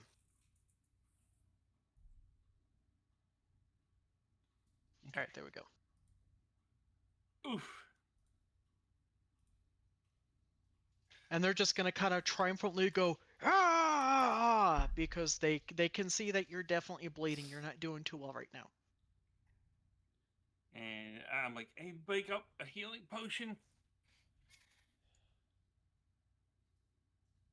All right, and this other one is going to take aim at Ego, and they're going to do a very similar attack. Yep, that hits.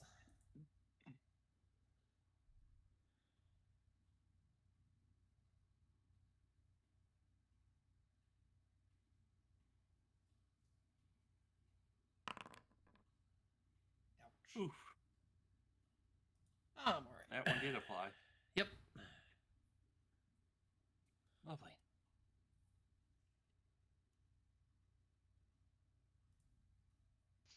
All right, next round, Ego. Alright, so I'm gonna shoot at the one that I've shot at before.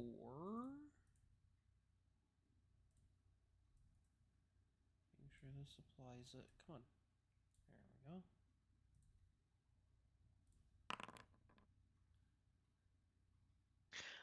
Now which one were you aiming at? One of the dogs or one of the No, mages? the That mage over here, yeah. Yeah, that's gonna be a hit. Alright, and then I click damage. There we go. Yay. And then for bonus action, I'm gonna yell at John and say, "You're not allowed to die here," and cast Healing Word on him. To give him 11 hit points. That should take me up to Nicely full. done. Yeah, and that'll be my turn. All right. It did not The apply. Sign Adept kind of collapses down to one knee and holds a hand over his gut. He is bleeding and he is not doing well. Are you done?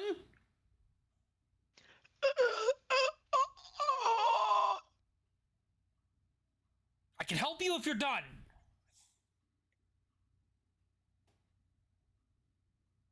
The other mage looks over. He's like, "Shut up, man!" I'm talking to him, not you. Are you done with your turn, Yes, done with the turn. John? All right. John is like, oh man, I feel so much better. I'm gonna see if I can hit him again.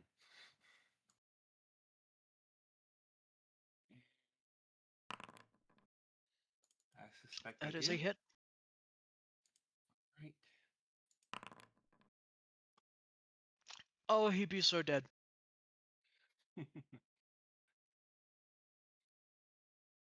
He did. Enjoy that alert, Jazz, and enjoy that food even more. It looked absolutely If delicious. your friend had listened to you, or hadn't listened to you, he might have been alive. Do any of the dogs run away? Nope. Oh boy. All right. Focus on the other mage. The other mage just slams the end of his staff down, making a triumphant declaration, and he says that you will never defeat the coming of the sign. We might not be able to defeat it, but maybe we can ruin its surprise. Ha! You don't even know what it is! Hun, dude, whatever. I'm good at stopping things from coming. Was that a sex joke? That's what she said. Yes, it was. You have just absolutely incensed this mage with your banter, and their next roll is going to be advantage. Oh, Whoops. With our luck, it's not going to mean jack shit at the end. Just watch, they're still going to die. maybe he'll crit and, Get one of Maybe us. he'll nat one advantage on himself and just implode. We'll have to see what happens. all right. All right, I believe it is Karen's turn. Okay, gonna shoot Mr. Loudmouth up there.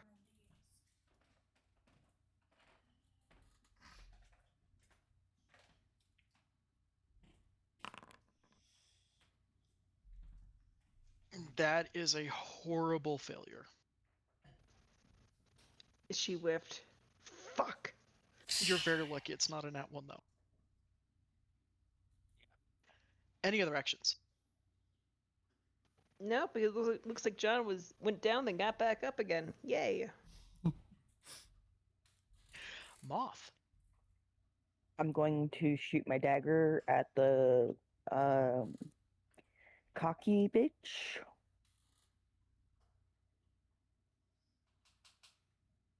Come on.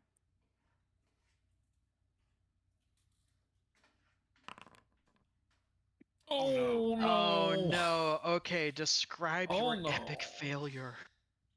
I go to shoot the bow, and my finger slips, and it just drops right in front of me.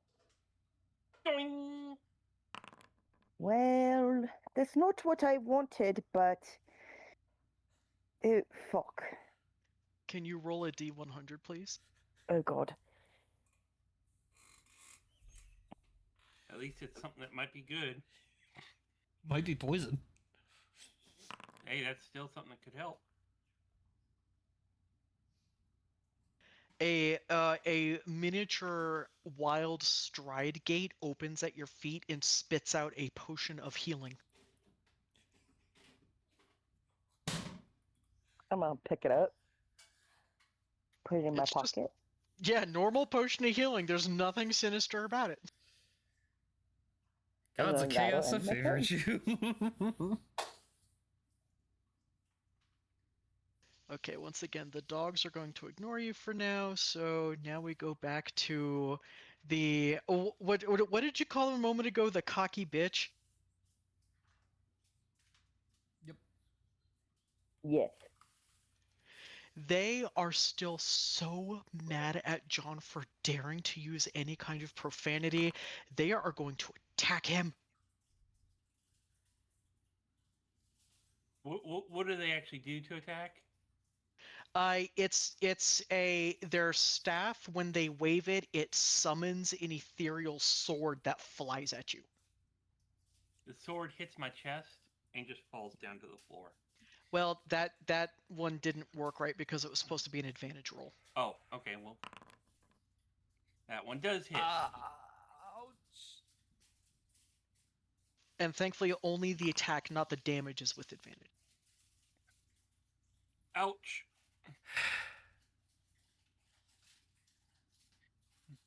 Hey, at least you kept me up. Can I steal your potion?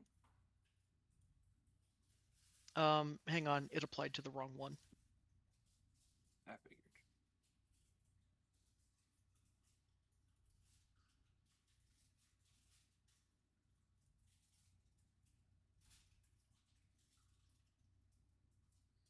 Okay, you are bloodied, but you are not down.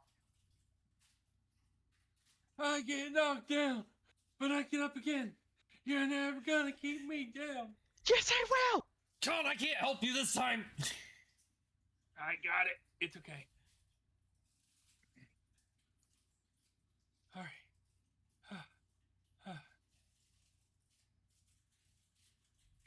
It is. Is he doing anything extra?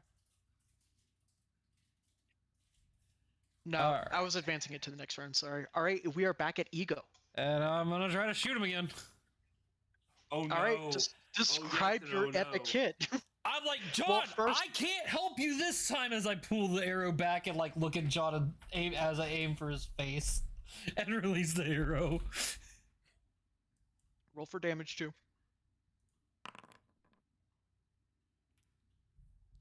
Don't apply it to Mem. Oh, I clicked on it. I can't help I you, don't John, know. as you pelt him with an arrow to the face. That's not helping. But I'd clicked on the guy. I will fix it, hang on. Thank you.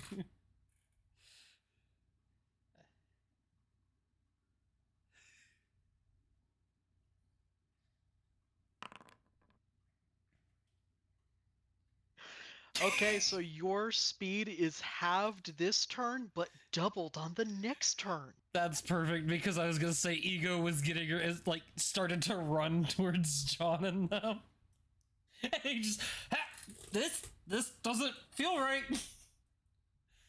You're gonna like Speedy Gonzalez right into him. All right. All right, John, it is definitely your turn. Alrighty. Make sure I'm targeting.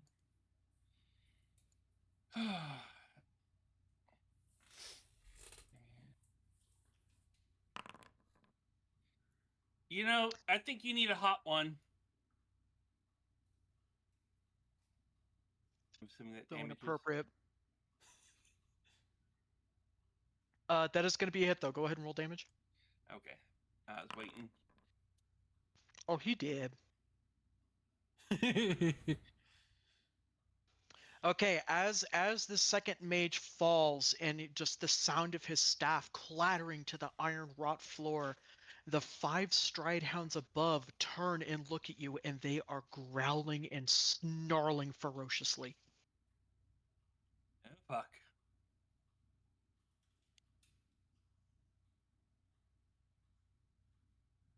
Is there anything I can climb up that they can't climb up?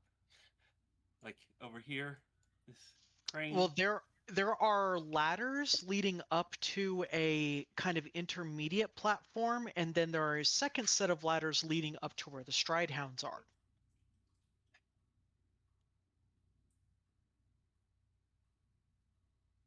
Can the ladders be knocked down? No, the ladders appear to be attached to the structure. Okay. I don't know if they can climb down. But let's see what happens. And that's it.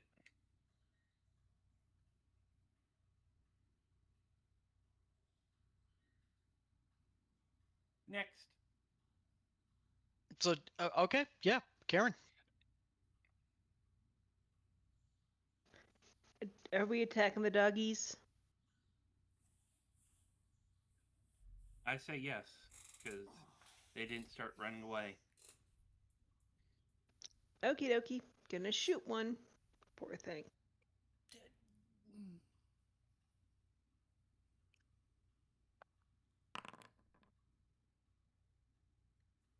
That is a hit.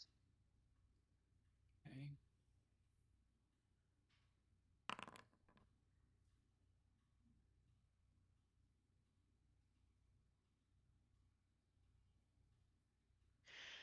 The stride hound whimpers as energy crackles across the spines lining its back. It staggers a bit, but it is not down, and it gives a furious howl that gets the attention of the others. Anything else this turn? Yeah, gonna throw one of my healing potions at John. Catch it. Actually, can you roll me an acrobatics check? Or dexterity, either one. John. Yes. They're both +2s. So. You reach to grab the potion, but it kind of like bounces off your fingertips and it shatters on your face. You still get healed. Flash healing! Okay. What's the... What was its stat? I think it's just a standard potion of healing. I don't know what the thing for that is. 1d4 plus... I think it's 1d4 plus 2d4 plus 2. Alright. That worked some. Thank you. Okay. Plus 6. Okay, there we go. All right, Moth. I'm going to shoot my arrow at one of the stride hound that was attacked. Okay.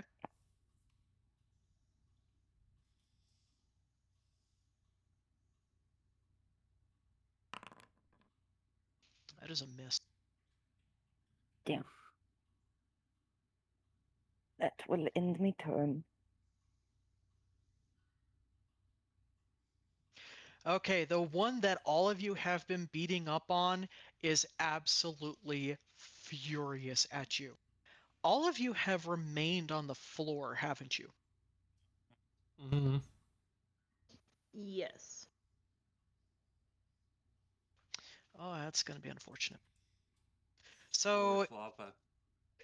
well, John is correct. They do not have ability to climb up and down ladders, but if you may remember from your previous encounter in the warehouse, they can They blink, don't need to. and it does not trigger an attack of opportunity. So one is going to run right up to Ego and bite him in the face. Hey, hey, hey, hey, hey!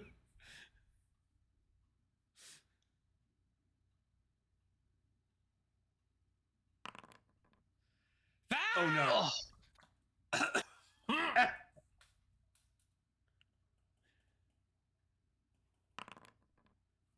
Oh, Okay.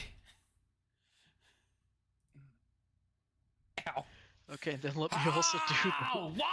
the table roll. I didn't hit you!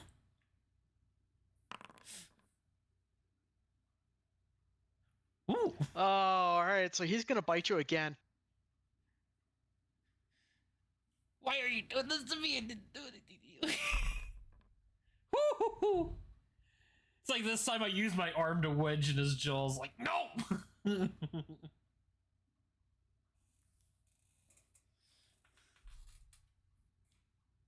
Hang on, I don't think that did right. That was a little bit weird. Nope, it did. Okay. So you basically shoved your arm in his jaws to Yeah, try and stop basically, him? like, yep, stopped him from biting on my face again. All right, next one.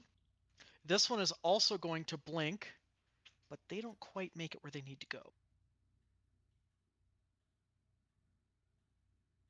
They're basically all going to blink down to the ground.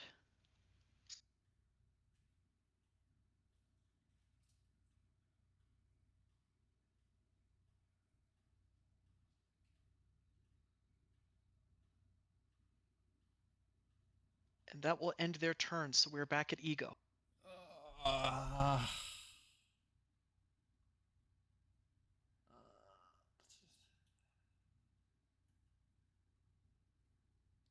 all right, well, the one that bit me, because now I'm mad, I'm going to try to Thorn Whip it.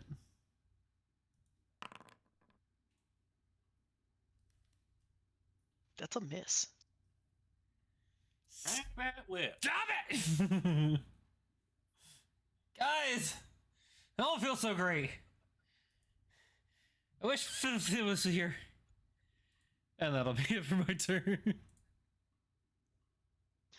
John, can you save your friend? I don't have anything that can do anything other than regular, cantrip. So, firebolt, and it whiffs. Yep, that is definitely a whiff. Anything else this turn? I'm going to try and run a bit away. See if I can get further away from, the dogs. Because the dogs are not good again today.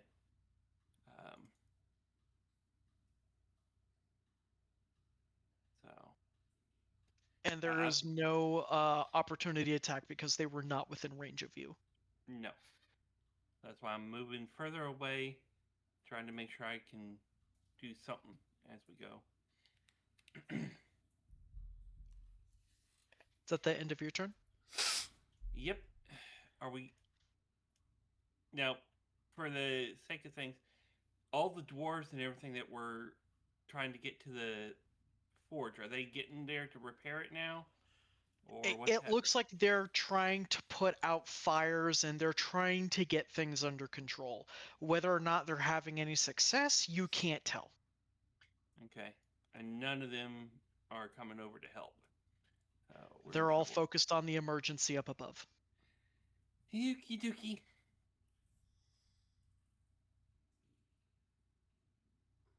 That's it. Karen. Gonna take aim at the one that's fucking with Ego, and I'm gonna pop Hunter's Mark on. Ooh.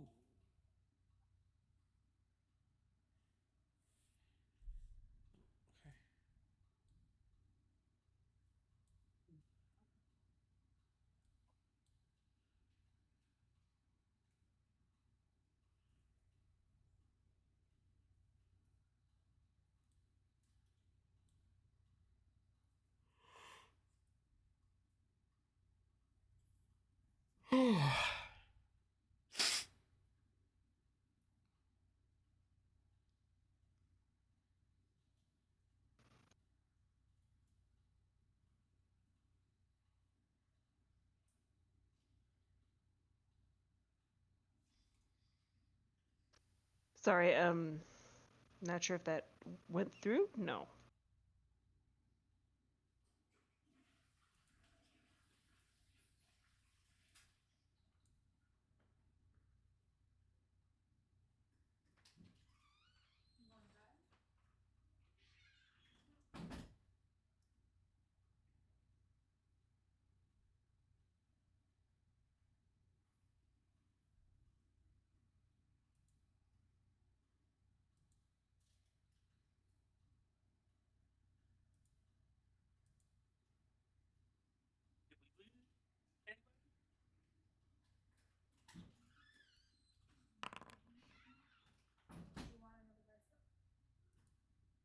That is a miss.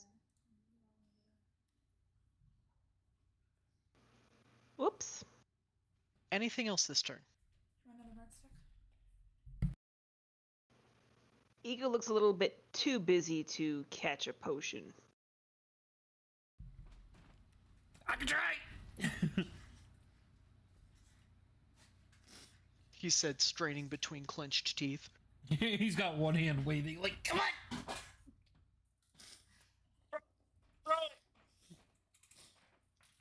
Alright, you know what? Fine. I'm gonna throw another potion at Ego. Ego, go ahead and do either an acrobatics or dexterity check. Nope. Oh, it bounces and shatters on the floor, but it's still within range if you want to try licking it up. Yep. I need something. That's right. So I think it's 2d6 plus 2? Or 2d4 plus 2? Just do, 2d4. just do the 2d4 at that point. You don't get the plus 2. Okay. 5 points.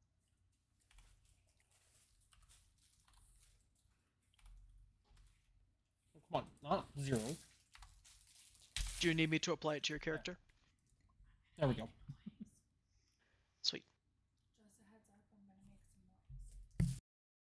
Okay, Moth. I'm going to cast Healing Word on Igor.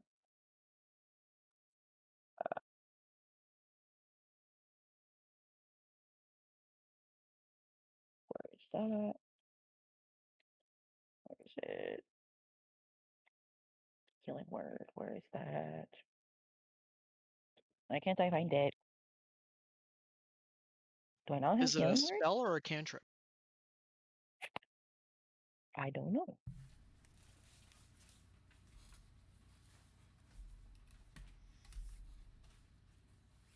Ah, there it is.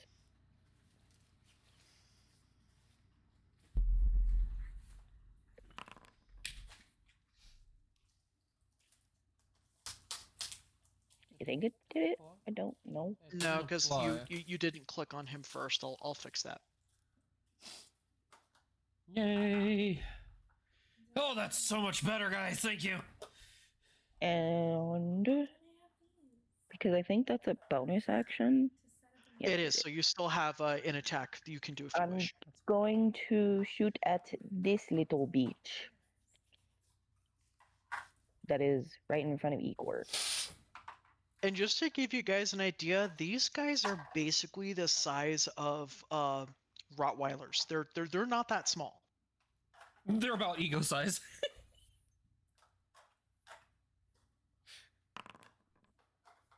All right, that is a hit.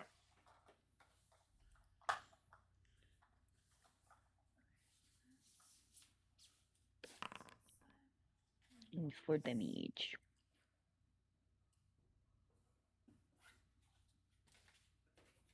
And that will end my turn.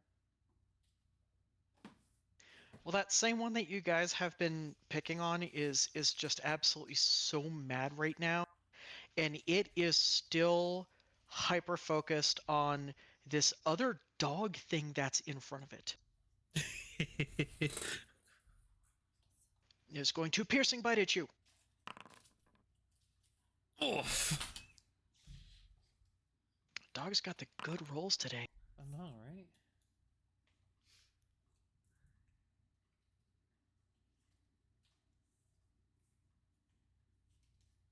I mean, you're not dead yet, but they are definitely messing around with your health something awful. Yep. All right, that one's turn is over. Now, this one kind of spied John running away, so it's going to run right over to him. And Heck also no. bite. I literally have its jaw on my arm. Bad dog, your master's gone. Go away. Shoot. I take it a 12 misses. Correct. It's just going.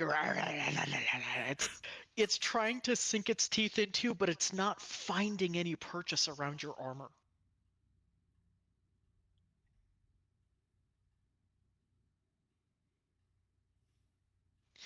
This one here is going to take one big step forward and try and bite Karen.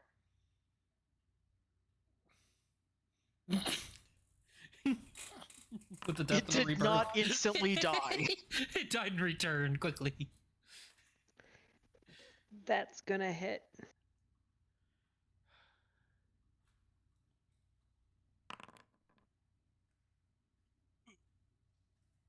Oh, it took a big chunk out of her. Her husband's gonna be so mad. I've had a nice story of her, getting seduced by a, a merchant. This is about to hurt. Oh, It's didn't. 12 hit or miss. It misses. Oh, you're so lucky. I pull my tail out of the way. Ha! No! It was literally gonna bite you on your tail, and you just whipped it out of the way in time.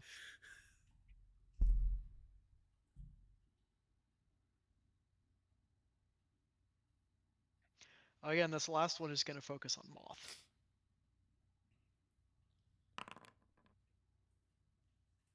Is 9 a hit or a miss?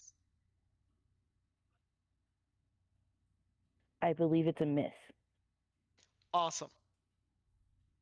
All right, cycling back up to Foxboy. Ego's gonna just drop the bow and switch to his brass knuckles and punch the one in front of him. Oh, Jesus. Oh, Yeah, it's gonna be a miss.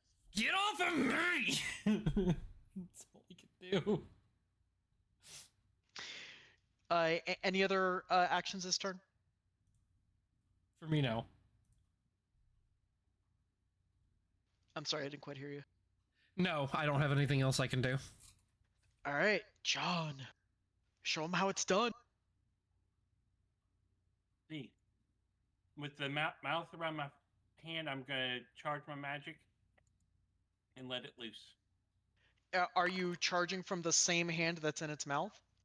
No, I'm like it's on my arm, and I'm like,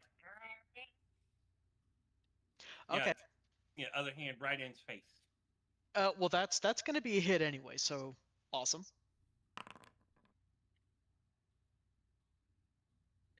Was that the damage roll or the attack roll?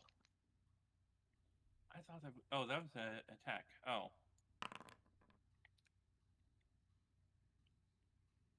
Still, fuck yeah. Yeah, that did not suck at all. Awesome. Any other actions this turn? I'm gonna try and keep it grappled on my arm. Well, no, I've already done action, so that would be a yeah. But since it's already like technically grappling with you, wouldn't that be more of like a bonus action? Okay. So to try and keep its snout there, so I can't, pull back and chomp. Would that be a strength or animal handling? I'm going to, if you want to continue grappling it, I'm gonna claim that's a strength check. Okay.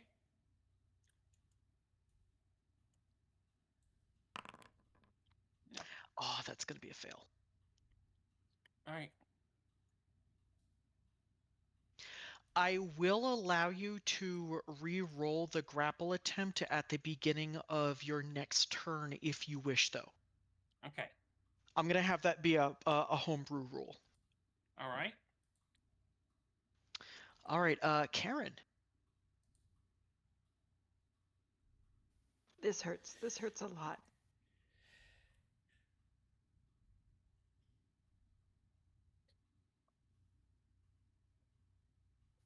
Uh, Karen's gonna drop her bow, pull out her dagger, and try and stab at the wolf or the hound that's bitter.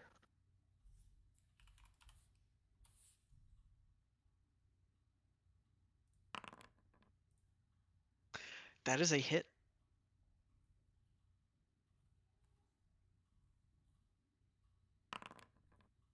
Rah, rah, ree. Stick it in the knee.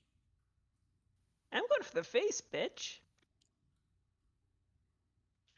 I just imagine John is cheering from the sidelines while he's trying to grapple this other stride hound. All right, any other actions this turn? Unless I can attack again? No. I don't believe you have that feat yet. All right, Moth. I'm going to. I think I highlighted them. I'm going to cure wounds on Karen. You have spell slots still. I believe so because I've only used one spell. We have not rested. So your spells. Doesn't say that they're used, I don't think. If you have one available, go for it. If you don't have any left, the system's not going to let you do it. Yeah, I don't. Okay. I'm gonna toss them my healing potion. Be Karen, here. Tosses the potion. Did you want to toss it to her, or did you want to hand it to her since you're Oh yeah, right next to her? she's really close to me. I'll just hand it to her. Karen, Okay. here you go. Take this. You need it. No acrobatics check then. Joy. Breaks it on One, her own. 2d6 plus 2? 2d4 plus 2. And I don't know if handing it to her would count as a bonus action or a full action. That was private, Karen. The fuck is going on with my computer right now? Okay, so where you have your little chat bar thing, there are 4 icons that'll say public, private GM, blind GM, or self roll. Which one is illuminated? Self-roll, apparently. Yeah, if the one on the far left it says public roll, it looks like a globe. There you go. That's the one that should be there. Nice. I don't know why it's going to mem. I'm sorry. That's okay. I can adjust your hit points. And then would my giving the potion to Karen count as a bonus action? Yes. Okay, so I'm going to shoot at the one that's... Actually, no, I'm not going to shoot. I'm going to stab the one that's right next to me. Okay. Let the target.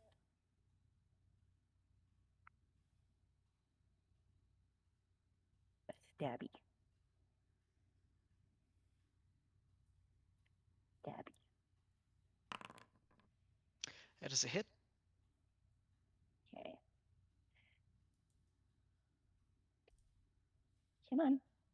And I'm going to hold it.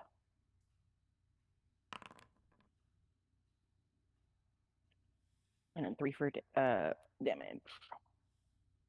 I do not know if that Alright. did anything.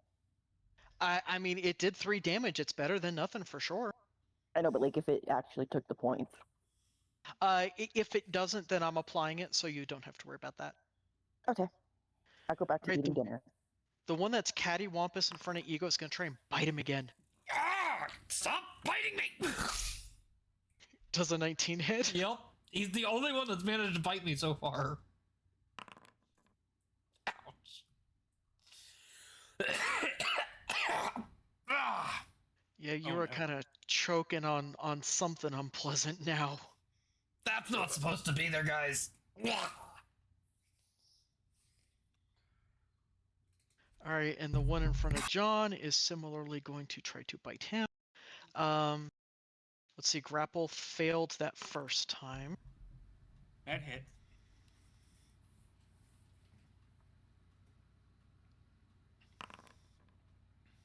Oh,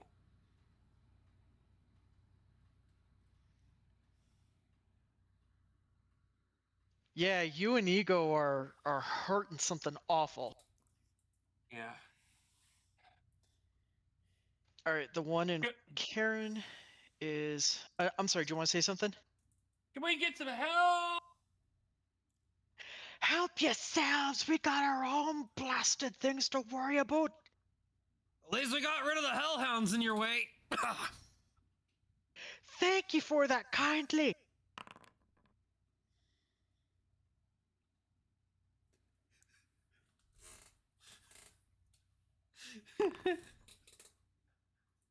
Yeah, this is.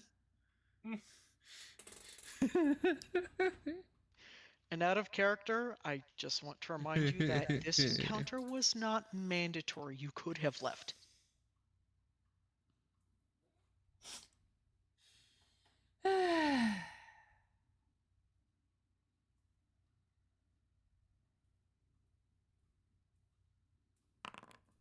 Yep, that hits. Does a 16 hit? That hits.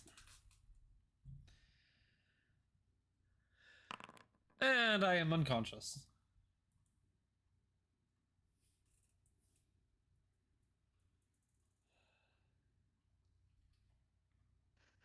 Well, that is unfortunate. Okay, and we still have one left. Okay, the one behind Lady Faye is going to try to bite her. There's a 13 to hit or a miss.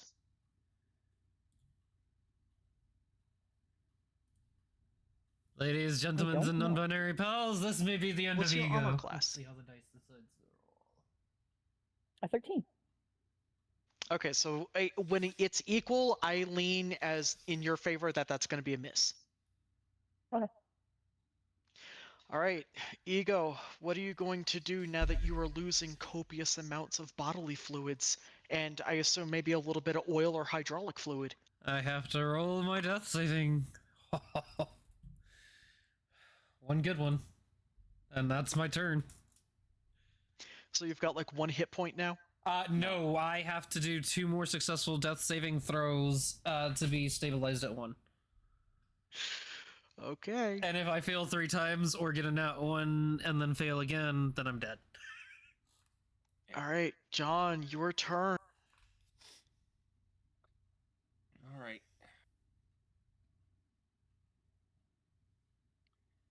I mean, the only thing I can think of doing. Can't cast any spells, and this one's. I mean, the problem is we need to run at this point. I don't know if we can run. Yeah, I'm yelling to. They take us down. Who's gonna get next? You? Give They us are some help not here. they're not paying any attention to you. They are so focused on trying to recover their malfunctioning forge. Right. So I try to hit the dog in the face again. I mean, I feel like we're fighting a losing battle here. Whiffed. So, is he still biting me, or like where I could try to grapple still? Yeah, you can still run roll grapple if you want to try and just, try and keep him from doing more damage, I suppose. Yeah. Dude. You are so lucky. That could have been bad. Or good, depending on how bad it was. That's true. The table gives and the table takes. That was my bonus. I was like, wait a second. Shit, I had an idea. But it's after it's being done. I was going to try and shove the poison into its mouth. Oh, the What, like the vial of poison? Yeah. Yeah. I mean, you could always save that for the next turn. If I survive. All right. Karen.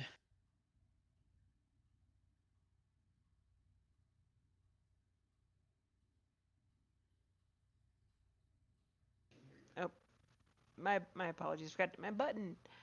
Yeah, Karen's gonna try and stab this pupper again.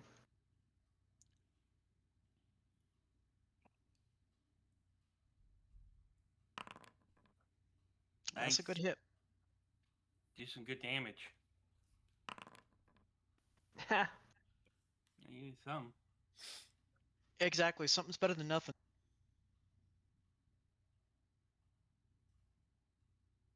More than Ego's done. Moth, save your party. I'm going to run over to Igor and take a healing potion and slam it down his throat. You're moving to the corner so you don't get an attack of opportunity, right?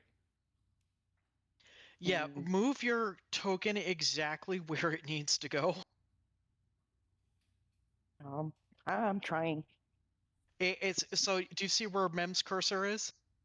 No, because my screen is bugging. Give me a sec. Where Mem's cursor is. Yes.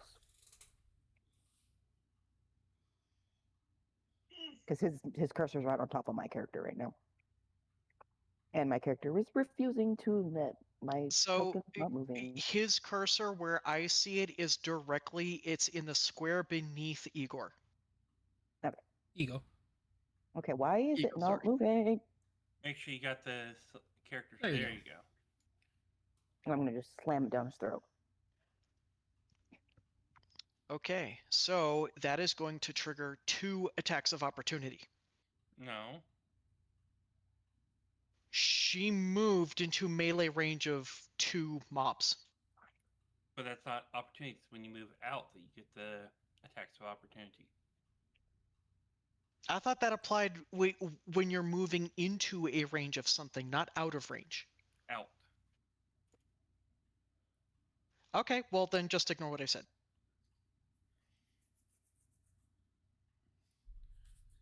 Yeah. So what do I roll? For the healing. It's just whatever the healing potion is. It's I believe it's 2d4 plus 2. Okay. Roll 2d4 plus 2. Yep. And then how do I do the plus 2? Do I just do a plus and then 2? Yep. Yeah. Ah! That's They didn't not even right. let me do that. Yeah, that's not right. That's. It didn't apply the plus 2. So you can just round it up to 4. Yep. At least I'm not dead. That's all that matters. And then that will cut the bonus action. So I'm going to turn around and stab the one that's right below me.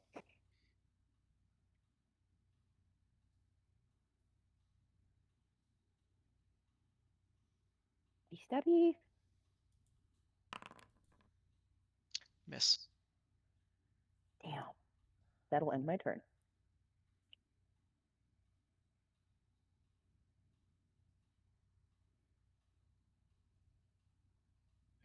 All right, this one is still going to bite Igor. Or Ego, sorry. Ouch. Oh. And back down. Yep. She's trying, man. She's trying. It's okay.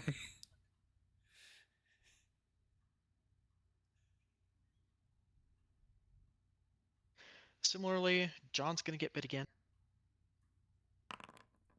Oh. Okay, so tired of constantly just wrestling with this man-machine thing. It doesn't quite know if he's dead or alive. He just lunges and savagely bites down hard. Ouch. I go limp.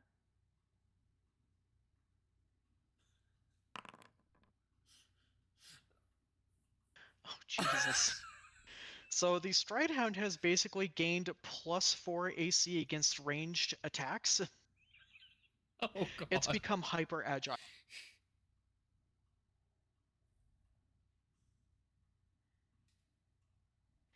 This one again is gonna bite Karen.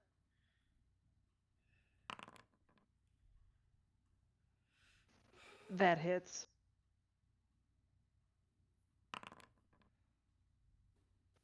Karen's down. Oh no.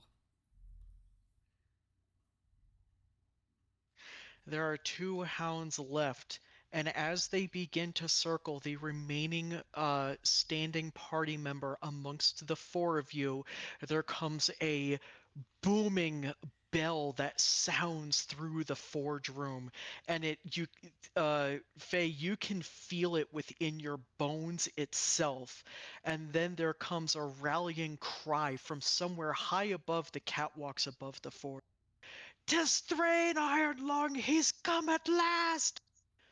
And a colossal dwarf, easily twice the height of all the others, slams down upon the platform where the Great Forge is malfunctioning, and the sheer force of his landing causes a shockwave that knocks you unconscious. Nobody's dead. Nobody's unconscious anymore. I am definitely saving the party because Yeah. he was going to make an appearance anyway. The 4 of you wake days later within very comfortable downstuffed beds within a room somewhere. There's 2 beds along each wall. All 4 of you are there. Your clothes have been changed into rather plain shirts and pants, even for Faye and Karen. And there's, kind of like a tray with glasses of water on a nightstand between the pairs of beds. I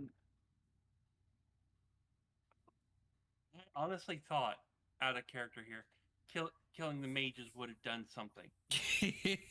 We tried. Like before. We tried. I know, and that's why it's like, okay, setting that up because that's what happened last time. And I'm like, yeah, we could have ignored, but you don't put a battle in front of people, unless shit. Hey, that was entirely your guys' choice. I did not force you into that encounter. Nope. I. So Let's not do that again, guys. yeah, John boots back up, systems restored.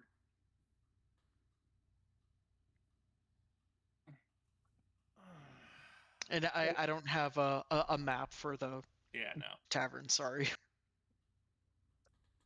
Faye's just gonna Well. wake up and look at her clothes, be like, "Where's my regular clothes? It's not. I don't feel comfortable in this common Okay, state." so because Ego went ahead and did a long rest, Oh. all of you go ahead and do a long rest too. Okay. Sorry, I didn't mean to actually click it.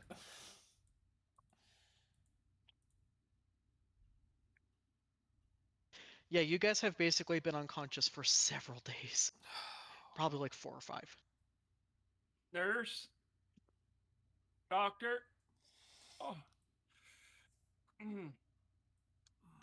The door suddenly flings open as if kicked by a powerful force, and a stout, bearded nurse trundles into the room, almost dragging bags of medicine behind her. "What you want?" I'm awake out. I think the others are as well. I take it we lost, but someone saved us. "What the heck you talking like that for? Is there something wrong with your bloody mouth?" I'm still recovering. My systems haven't booted back up. And it's taking more You energy. bloody machine man. We sent for a tinkerer. They just haven't come yet. You lay there and just shush your mouth. Please. She's gonna look at Karen and Faye, who are, from her perspective, the normal people in the group. And she suddenly gets a very polite demeanor, almost sugary sweet. Oh, bless your hearts. How are the lasses feeling now?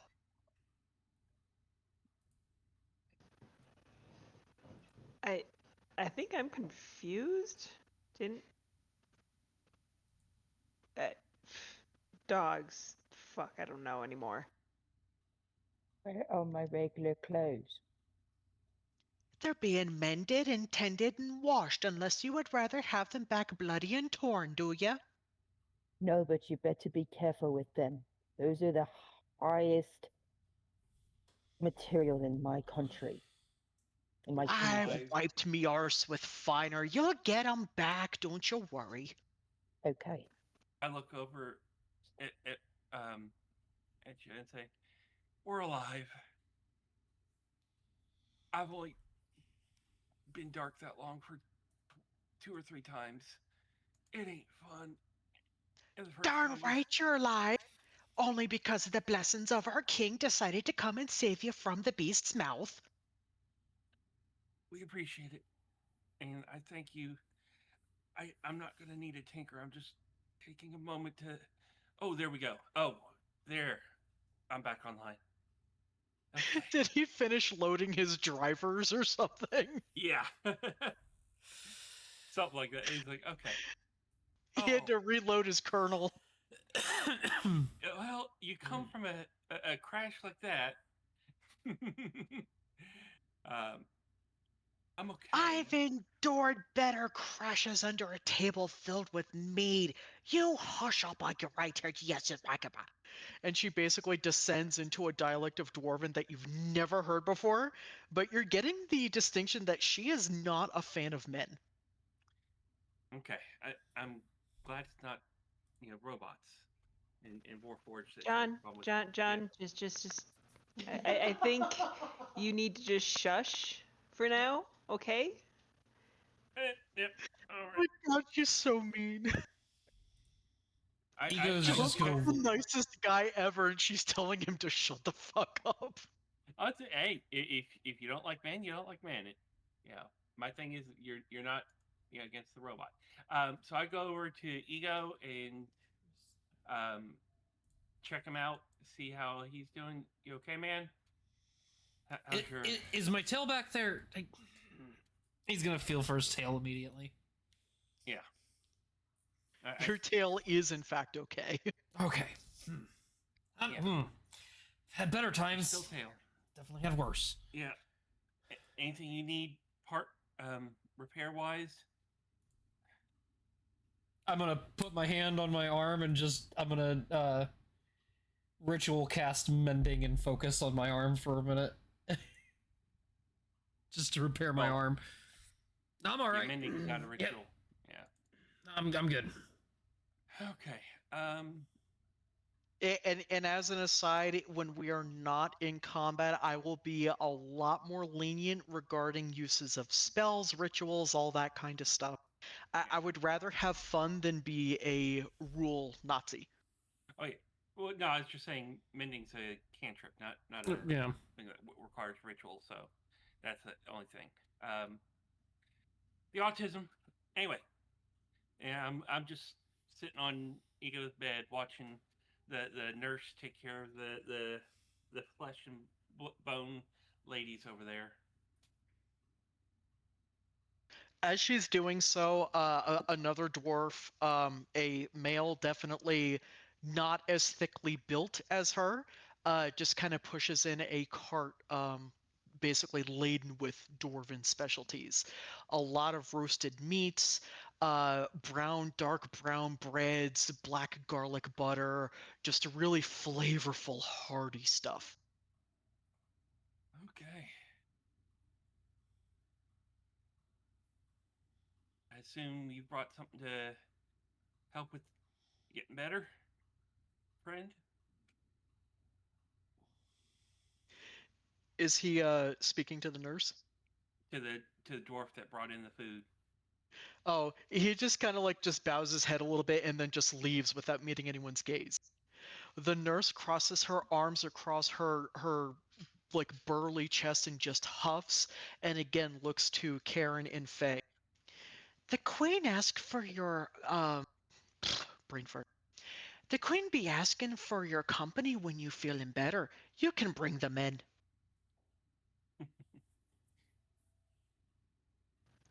I will oblige that. Just brief question. Did anything get put into my purple and green bag? Your bag of holding. Well, not really, seeing as most of everything was spilled across the floor. Good, nothing should go in that bag. I might just get rid of it. Why the heck are you carrying a bag that you can't even use? And she just turns around and leaves while she's mumbling this absolute boggling questions to herself. Stand up and look out the door, and do I see our stuff outside?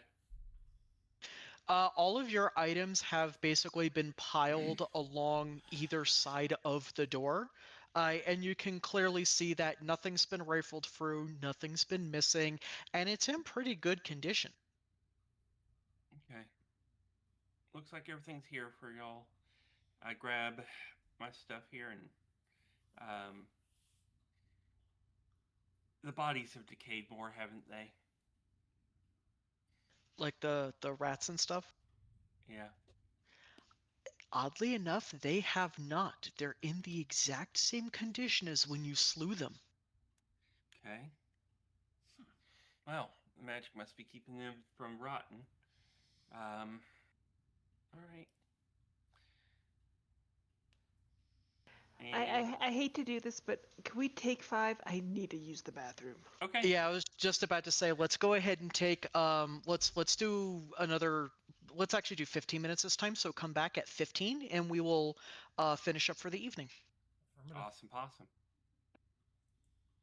All right, guys, we're gonna take a quick bathroom break, bio break, and all that jazz, and then we shall return. So I'll put on the music again. And I'm gonna take care of some pottying.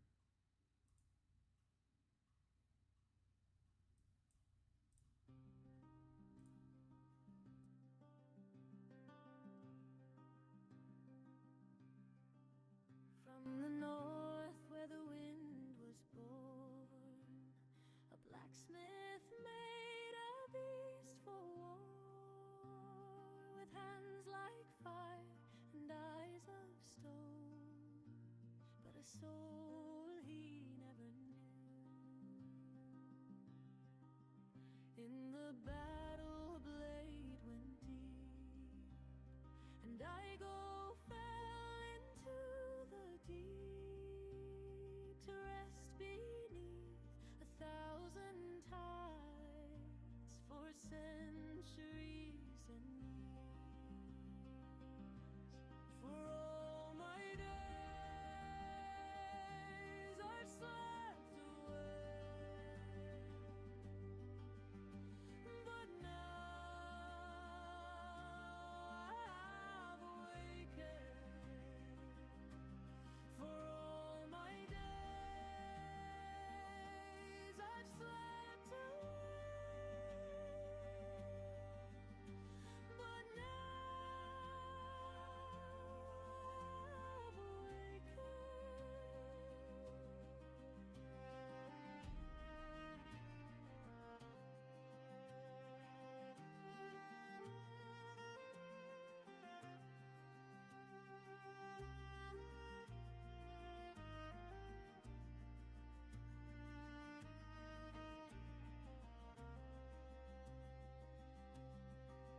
till he rose in a raging storm, 1,000 years before reborn. From flesh to fire, from blood to iron, now a beast, he walks the earth. But with the dawn I feel the earth, the branches of the old birch tree known the soul I never knew. For all my days I've slept away, but now I have awakened. For all my days I've slept away, but now I have awakened, and I will not rest until I'm whole. I will not rest until I'm whole. I will not rest until I'm whole. I will not rest until I'm whole.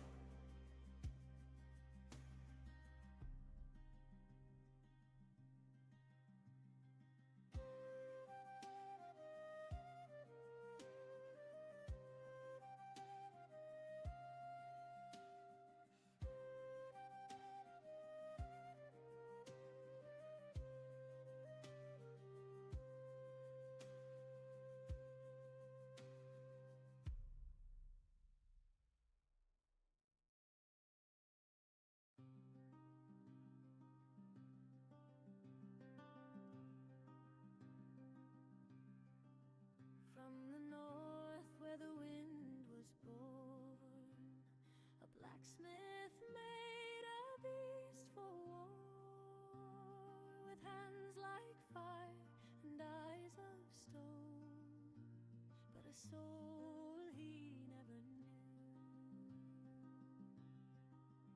In the battle a blade went deep, and Igo fell into the deep to rest beneath 1,000 tides for centuries and years. For all my days I've slept away, but now I have awakened. For all my days I've slept away, but now I've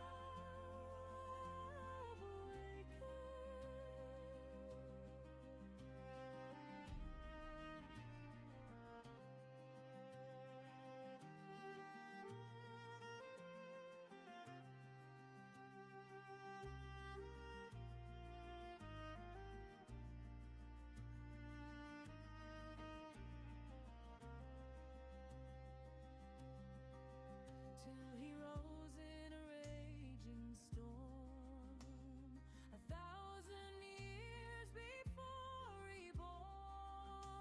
From flesh to fire, from blood to iron, now a beast, he walks the earth. But with the dawn I feel the earth, the branches of the old birch tree. I touch the stars, I feel the stone, the soul I never knew. For all my days I've slept away, but now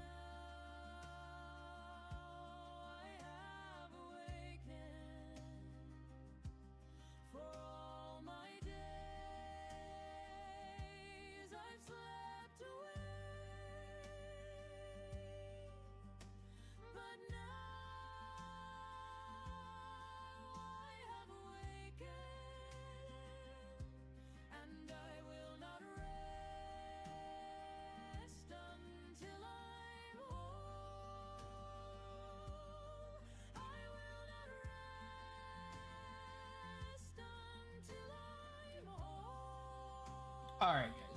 So, what I'm going to do, because of how long this is going and everything, is I'm going to, and because of the way I've done the series on YouTube, is I'm going to end my stream, wait about a minute while I get everything ready for Rivals, and then go live again. Unless I just end stream and just play Rivals.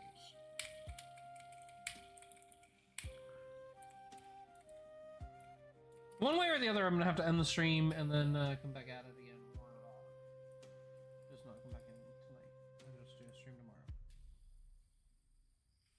So one way or the other, we'll figure it out. But I just realized that I've been talking to the whole group like an idiot.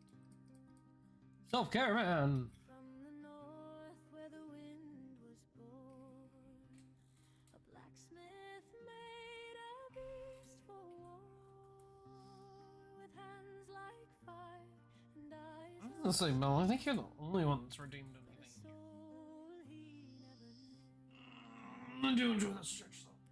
Thank you. In the battle a blade went deep, and I fell into the deep to rest beneath a I'm glad that everybody was on a bio break, so I was like not being super stupid. For all my days I've slept away, but now I've awakened. For all my days I've slept away, but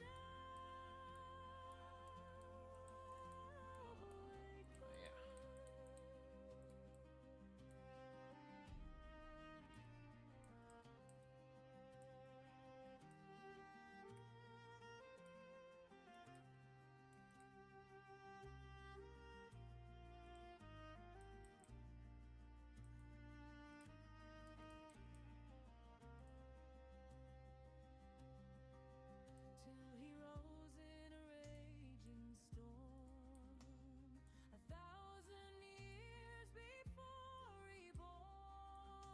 From flesh to fire, from blood to iron, now a beast, he walks the earth. But with the dawn I feel the earth, the branches of the old birch tree. I touch the stars, I feel the stone, the soul I never knew. For all my days I've slept away, but now I have awakened. For all my days I've slept away, but now I have awakened, and I will not rest until I'm whole. I will not rest until I'm whole. I will not rest There we go. Welcome back. Here's right here. Oh, anybody else back? I am back. Hey, Ninja. I am also back. I was just finishing dinner. I just realized, by the way, if I am right, your screen name is from the Dragon Riders of Pernazlau? Yes. And Flair would be your writer. Or Flair, I should say. I couldn't hear what you said. Something about somebody's a writer. The writer would be Flair. the were leader of Bendem. Let's go. Got one. That took forever to run, Ninja. I don't know what happened there. Everybody have a good break. Yeah, I finished dinner. What'd you have? Oh, barbecue ribs. Oh, yum. I don't know if they were pork or beef, but they were good. If the bones were really long and thick and it was really greasy, it would have been beef. I don't know. The bones are thick, but not super long. Short ribs, maybe? Were the bones thicker than your index finger? Oh yeah, definitely. Beef It was short probably a ribs. beef rib then. Not even necessarily a short rib. It could just be a beef rib. True. I don't know, but they were good. Beef ribs are definitely very, very tasty. This is the first thing I've eaten today. Uh-oh. I shopped for a cat recovery suit while everyone was on break. Oh. Tootsie has Nate- allergies and she's licking her limbs furless and it's causing problems. So she's gonna get a bodysuit. Ninja in chat is saying he's currently he's currently snacking on wasabi covered cashews. Oh, that sounds delicious. That does sound delightful. I'm not even a huge fan of wasabi on a whole, but He rolled a nat 20 on snack. yes. Take off the wasabi and I'll eat the hell out of them. Shadow, I did a dumb. What's by the funny way. is most wasabi over here in the US isn't even wasabi, it's horseradish. Yeah. Yeah. And I Real hate wasabi is surprisingly mild and very good. I wonder why we got the idea that it's super spicy. Horseradish. It was just a really cheap replacement. They literally dye it green and call it wasabi. Huh. I don't know. All I know is I don't like the wasabi we have here. I did have an opportunity to try authentic wasabi at one restaurant in Denver, and they did the whole grating it against the shark skin board right at the table. It was very creamy, had a consistency of like loose guacamole, not slimy at all, and it was just so different than what we think of wasabi.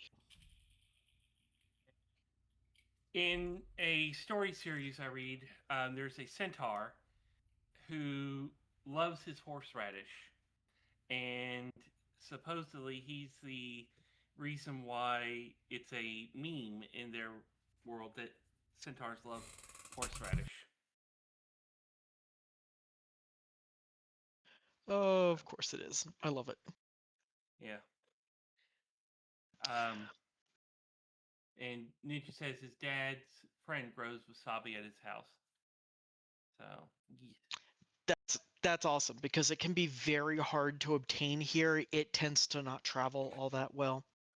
Anyway, all right. So our heroes valiantly tried to lend a hand at the Great Forge as it was malfunctioning under malicious elements, and they almost died.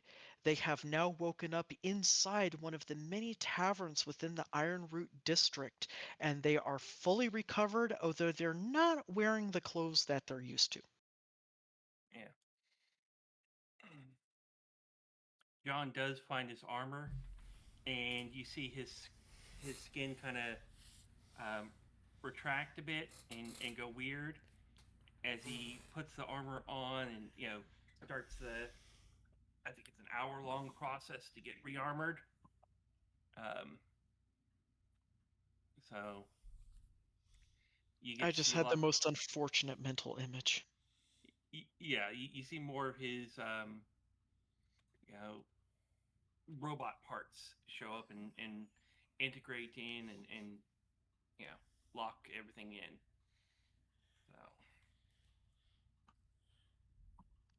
Well, during that hour-long process, another dwarf arrives, another male who refuses to make anyone's attention or meet their gaze rather, and they drop off a wicker basket with everyone else's folded clothing, very neat, very clean, carefully mended, and they just place it on one of the beds and then they rapidly leave again. Thank you. As they leave, Ego's gonna go to grab his clothes, and as he's changing, he's gonna start patting himself on the legs and waist, and then he's gonna look down and be like, "Those dogs took them," and just stare at John seriously. It took what? My balls.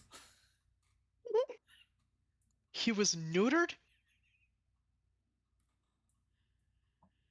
And he's just staring at John, like in shock, like. Hey, from one Warforged to another, I guess. I'm sorry. Yeah, just fucking with you. And then he pulls on his loincloth. No, I'm outside. I remember a skit that somebody did. You know, it's like they neutered, you know, one of the players. Yeah, I sent that to somebody who male at the time, female later, but basically they played a lawyer warlock, and it's like, you neutered my client without consent. Yeah, you're in deep shit. No, Ego was just fucking with the group.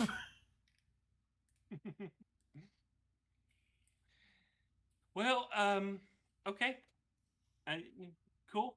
So, I don't know about y'all, but Yeah, Ego likes to Karen, jokes. I thought it was Faye, funny. the nurse said the queen wants to see us. I assume. John, Yes. did we get dressed too? Yes. I'm looking away. I'm being respectful. As soon as you start, you know, undressing and trying to change, I'm like, John is such a gentleman. I love him. But you know, I'm figuring this place may be more matriarchal than patriarchal, so I don't know if y'all want to lead for this area or not. Shadow, is there a dressing screen for the ladies? There probably is almost like a folded triptych type thing sitting in one of the corners that probably is also guarding a door leading into a water closet.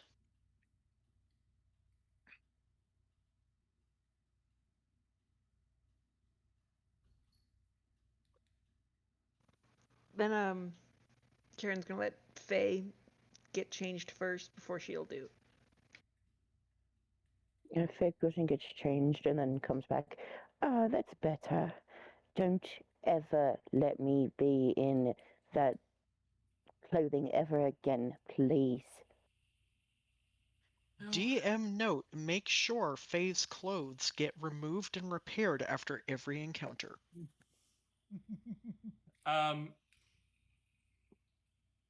No, I'm not clipping that. Good call. Like, now, if somebody else does, I can't control that. I'll delete it later. Anyway, Karen's gonna try on her new pants as well that she got from the warehouse. the shorts. Yeah. Cargo pants. So as she puts these pants on, initially they feel like as she's getting her legs into them, it feels like they're going to be way too loose. But then once they meet her hips, they kind of like just comfortably shrink. So they almost feel like the perfect absolute fit. I got Marty McFly's jacket on my legs. Are these a sisterhood traveling of the pants?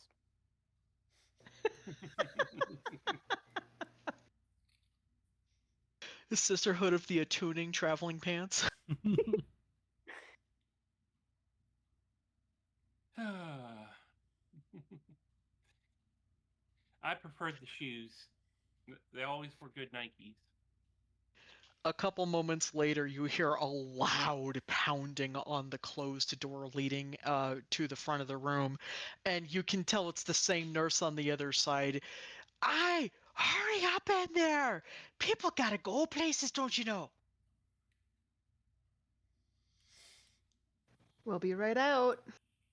I step out and just go off to the side, trying not to get her attention too much. She just kind of like turns up her nose at you a little bit like she's better than you, and you can tell she just has a chip on her shoulder. She woke up on the wrong side of the rock bed or something happened that day. Eh. I'm letting her be. I don't need to antagonize.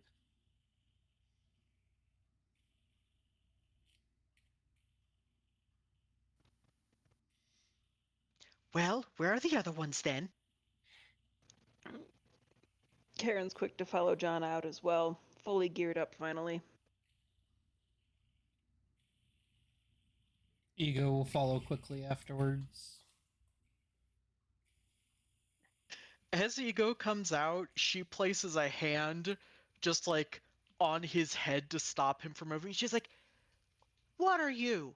Are you one of them or are you one of us?" What do you mean, one of you? I'm neither. "You're not a man or a woman then." I lift up the flap to show that there's nothing there. I'm neither. She just kind of like tilts her head sideways and blinks, and she's like, "Oh, well, if that isn't a sight then." Ego's gonna brush her hand off and move back over to lean against the wall beside Karen and just kind of mutter to himself. She's clearly flabbergasted because she is not accustomed to being flashed by a woodland creature. Are you gonna pick your jaw up off the floor? Didn't you say you had places to be?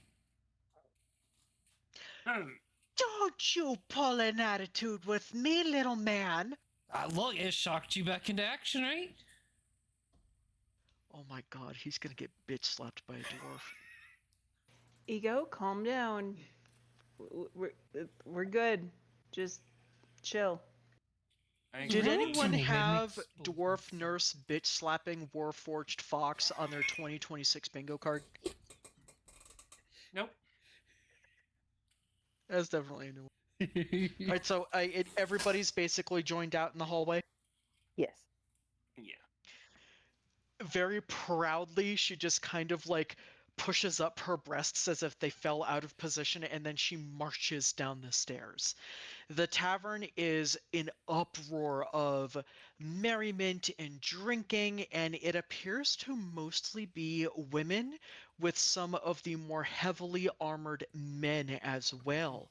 All of the servers, except for the one behind the bar, are of a rather short variety of dwarf, and you begin to feel that there's probably a caste system in place here.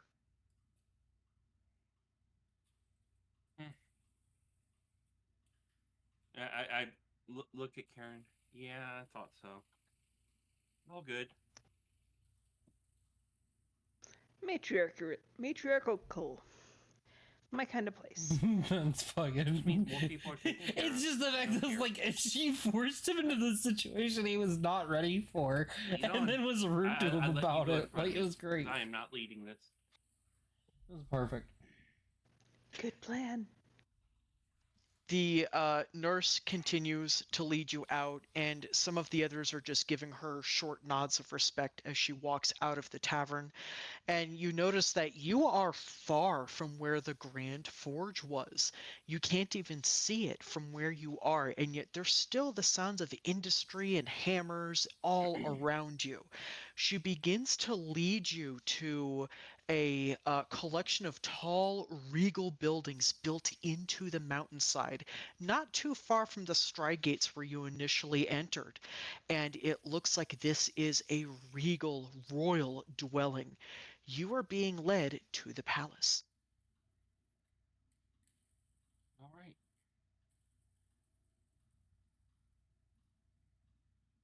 liked my airship better.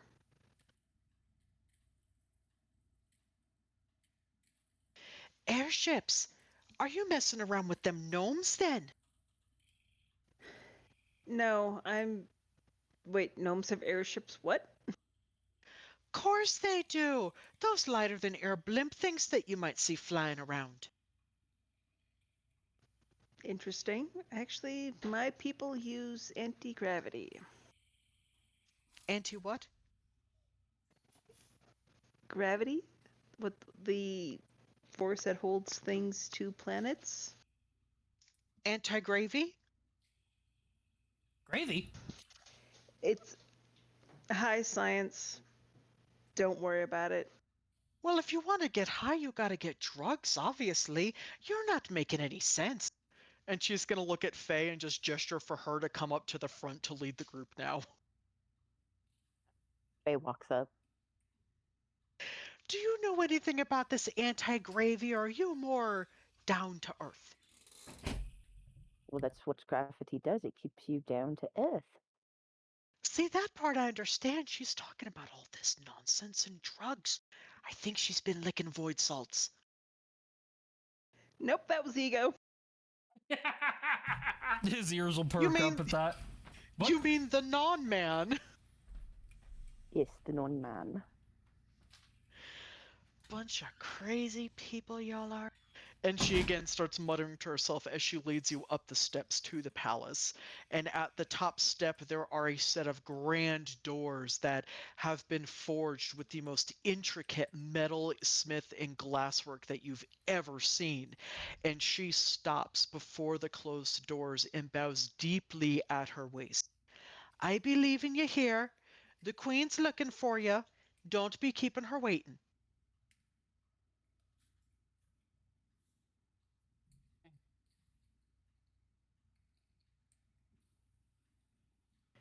Guess we're heading in. And Faye's gonna yell to the lady, "Thank you." Anytime, you sweetness. Come back for a sweet bun if you like. And she waves and she goes back down the steps. Then as you approach the doors, they open as from within there are two servants gilded in, again, very finely crafted plate and chainmail and leather armor, hold open these massive doors for you to enter the palace. And unlike the rest of the Ironroot district, the floors here are polished and inlaid with all manners of precious stones and granites and marbles. And you can see there are tapestries lining both sides of this entry hallway that appear to show the history not only of the Ironroot district, but of how Tarkos came to exist. I look over them, and is it practically the same thing that I've gotten from the tablets before, or from the tablet before? Maybe a little more story feel versus literal feel, which is what the tablet would have given.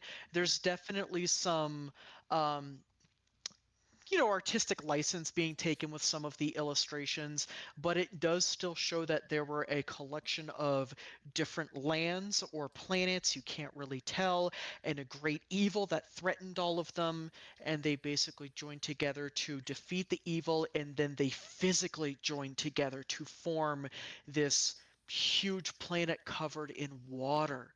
And then from the center of it, Tarkos rose as a unification of all the peoples that had been hunted by this dire being.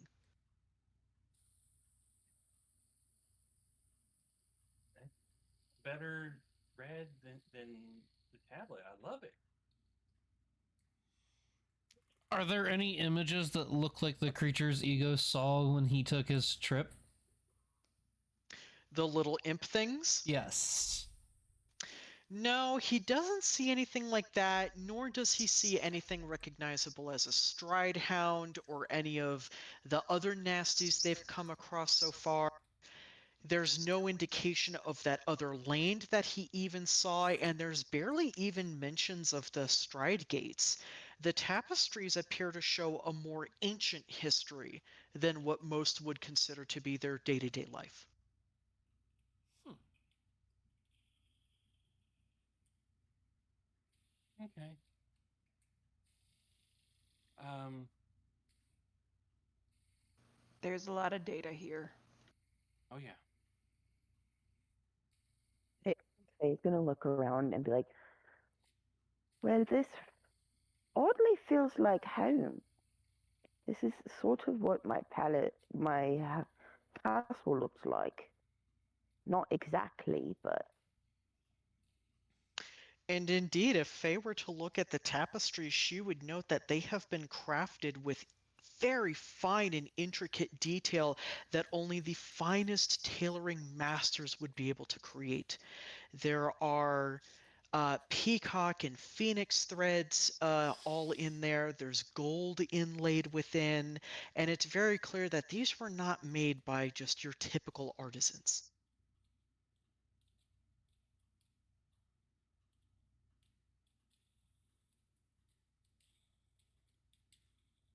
Okay.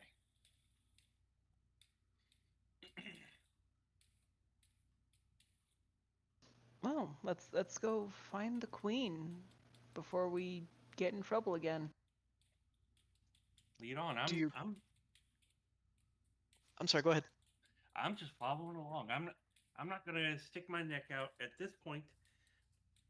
I'm still recovering from the last time. So, do the ladies proceed further down the hallway? Yeah. As they go further, they come into a bit of a wider circular room with a pedestal.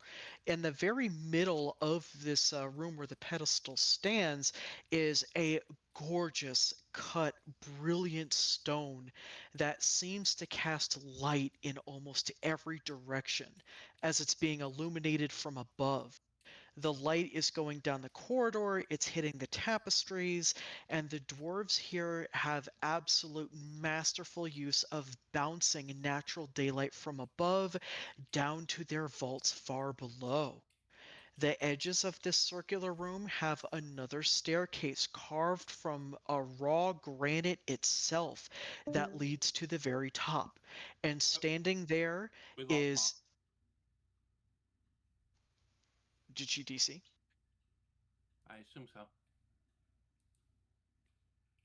Yeah, we'll give her a couple moments.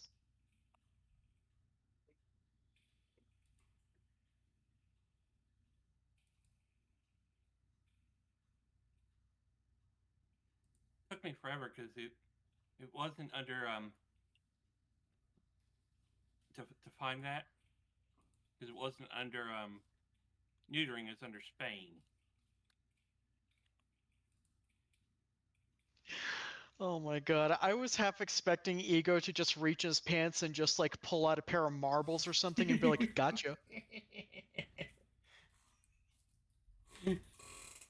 John's got equipment. I am very glad he did not flash the nurse. Ego figured he could get away with it because he doesn't have anything there anymore. I mean, in that particular culture, which that's not the rest of Tarkos, but in that example, that might have been punishable by death. okay, I'm back. And I had a dick, sure. What I missed, my internet went out. What was We the last stopped. thing you heard? Do you remember?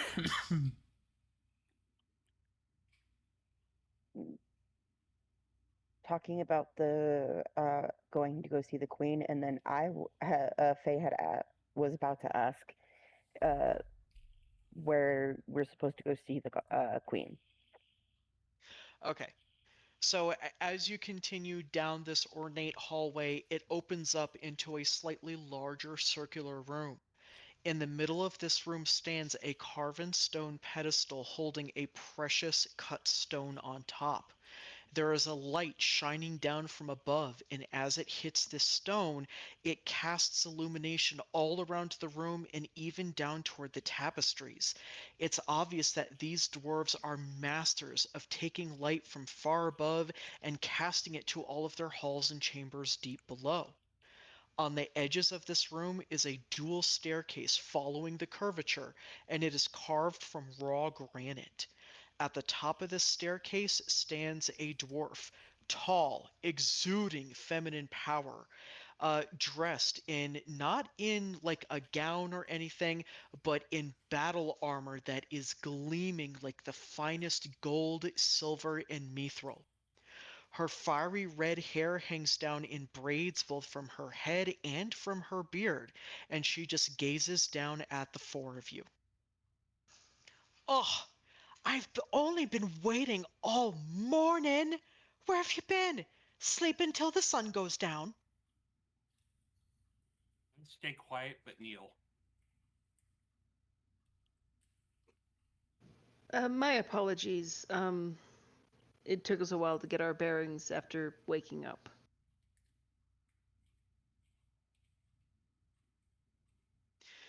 She's just kind of like running, stroking her beard a bit while she's just kind of like regarding the four of you. She definitely likes the fact that John, as a male, kneeled to her.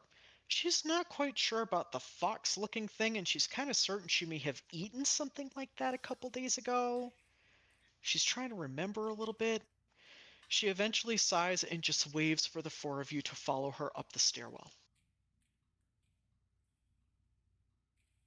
Follow the ladies. Yep. I look over it. You go, this is matriarchal society. Would you kneel at a king? You do it for the queen. Smack him upside the head. I'm an animal. I don't deal with absolutes like that. I don't know if he bows to anyone. The things that can eat me, I'll bow to. How's that? And until then, they're gonna have to fight me for it. I like the spunk for sure. As the queen leads you down the hallway, you definitely have an impression that while she may be the leader, it's not a position that she lords over people unnecessarily, and she doesn't stand upon ceremony. She has short but lumbering steps, hinting at the weight of not only the armor but of the kingdom she carries on her shoulders.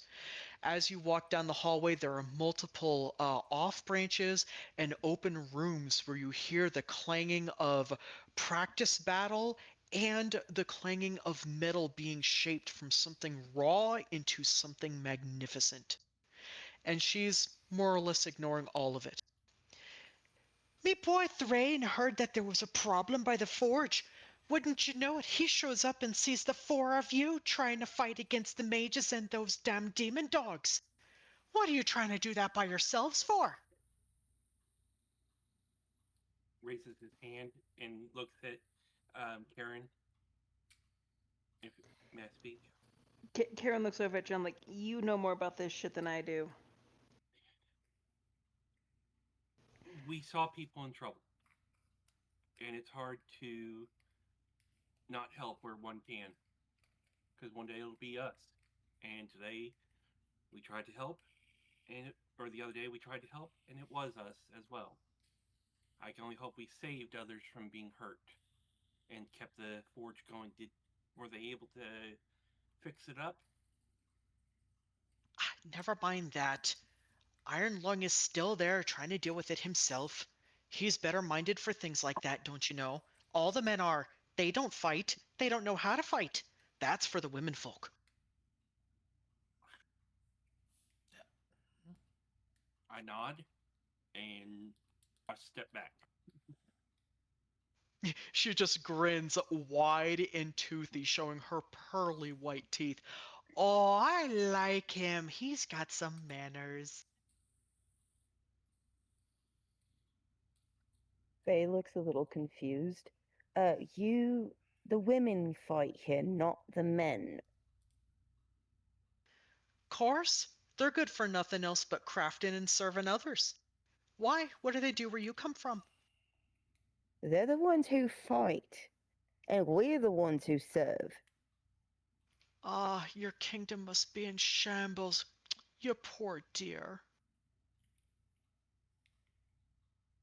I mean, we're quite wealthy, but I don't, I, I don't know. Ah, Maybe. now, wealth is something we know a bit about. Didn't you know that all the markets of Targos wouldn't exist if they didn't have our forges here? Every bit of coin gets minted from here one way or another.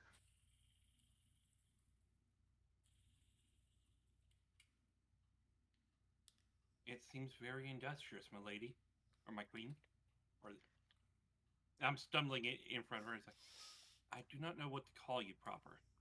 Ah, shut your trap. I don't stand on ceremony like that. Now. And she leads you into the actual throne room while she continues to speak with you. And you notice that there is one central ornate throne chair. There is a slightly smaller one set to one side. And then on the other side is a rather large and very heavy stone desk. She chooses to sit at the desk rather than upon the throne. Now, you care to tell me what you're doing here in the first place? It's not often we get travelers from above, and certainly none that jump into a fray unbidden.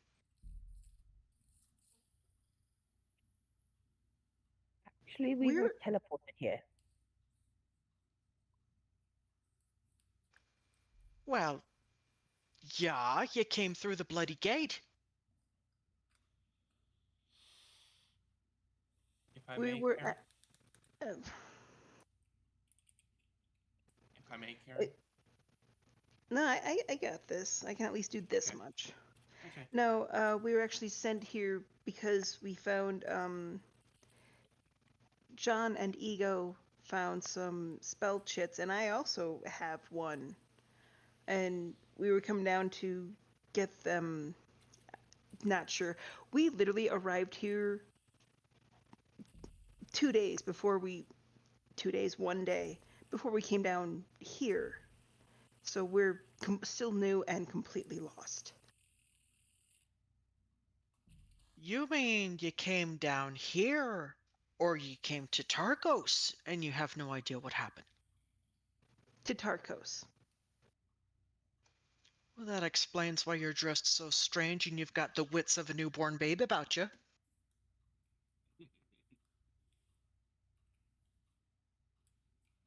Yeah, might as well just treat us as children who like to get into messes.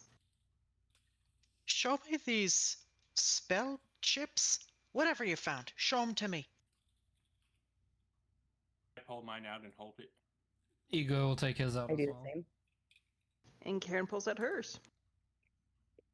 She's going to hold out a very strong hand that's calloused because she is definitely not a palace princess. She is a working woman.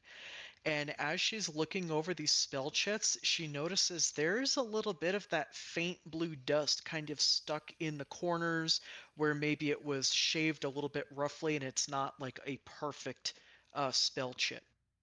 She's going to look him over with a discerning and concerning eye. Ah, these be void salt powders on the edge. You didn't find these down here, did you?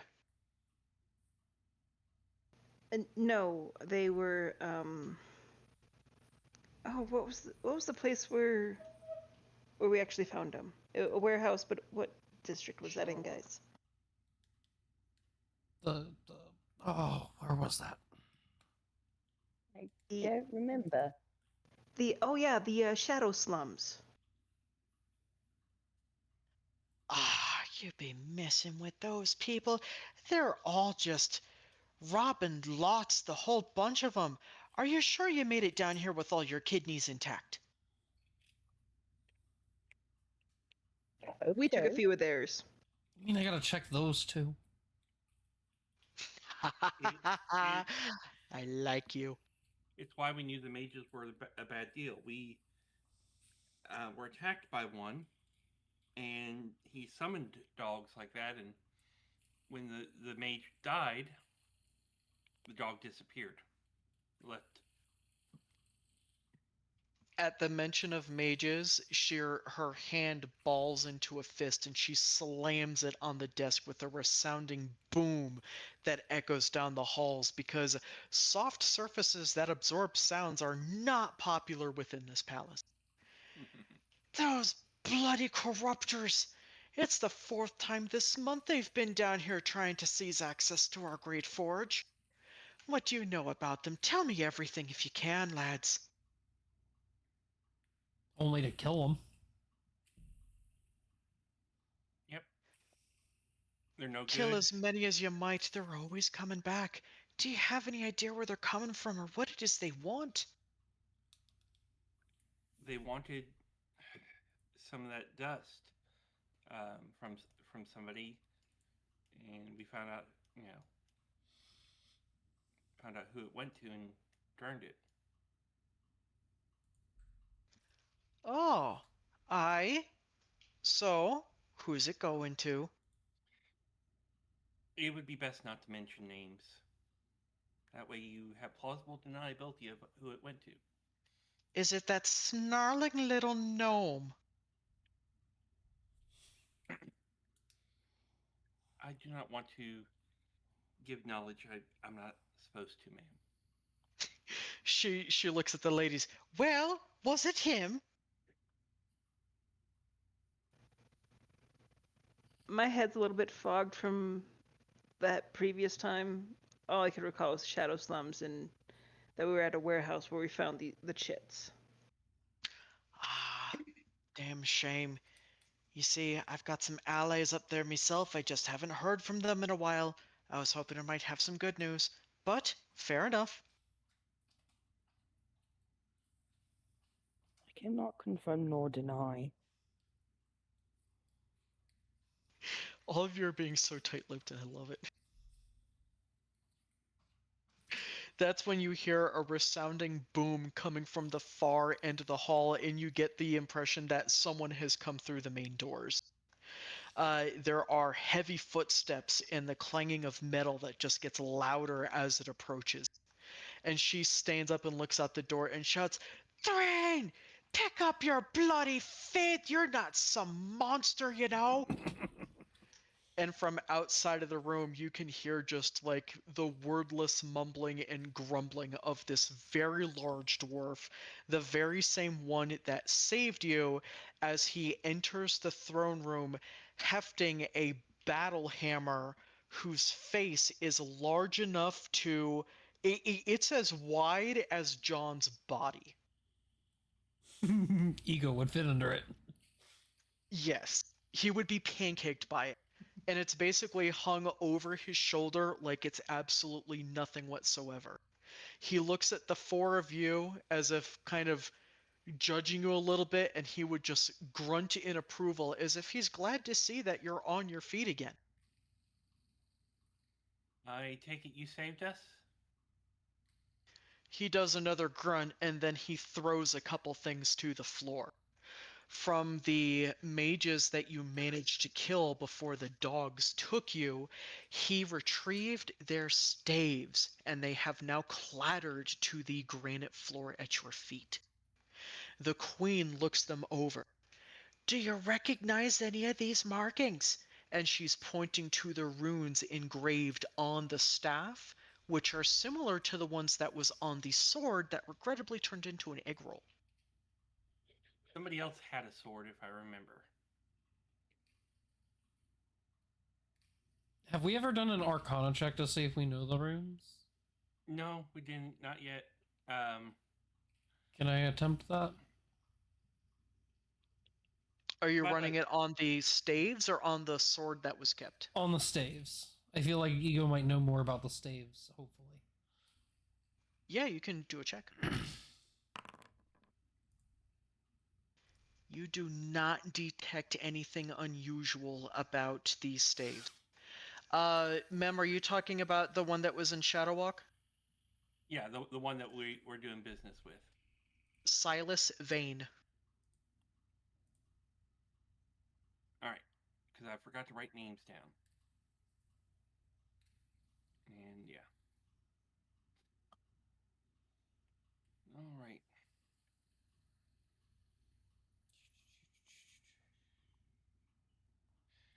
All right. I'm gonna look at them as well, and do a little Arcana check as well if I can. Yep, go ahead. You also don't detect anything unusual about these runic markings. Apologies, but I can't feel anything out on them right now. Maybe they're depowered. Ah, just as I feared. We're probably gonna have to get one of those pointy ears or a bloody druid to look at these things. Do you mind if I keep this one and study it? Keep 'em both for all I care. We're not much for staves down here. In Thank you. case you haven't noticed, we're more toward the stone and the metal, and she pounds her fists on her armored chest. Both are very formidable tools, ma'am. I'd say so too. I've raised 5 children on these. So I'm going to take one of the stabs then, and okay. All I know that these did was that I'm telling the queen, but with the mages, they generated a magical sword and threw it at people. Bloody magic users. They're summoning some kind of wicked energy and it's throwing the whole world topsy-turvy. We've been trying to stop them, but like I said, this is the 4th time in a month they've been attacking the forge. Every time they're using these strange crystals to twist its energies into something wicked. Hmm. How did they get so close to the Great Forge? Don't tell me you haven't noticed stride portals. We know the gates, and we actually lost one of our companions through a random portal, but I didn't think they could actually be controlled. They're one of the few that can manage. We're still trying to figure that out. I've sent messengers to the Verdant Spires, but none of them's returned. And I look at everyone. Isn't the Verdant Spires where you have to be a druid to go to? Yeah. So That they wouldn't take them. Druids or no, we still have our own ways of communicating with each other. All of us leaders, you see. Otherwise, nothing would ever get done. Are you intending to go there through the gates? That's when you have to be a druid. But if you know there's other ways to get there. There may be a way we can get there, and if you want us to carry a letter, I don't want to be forward with our leader for here, Karen. Um,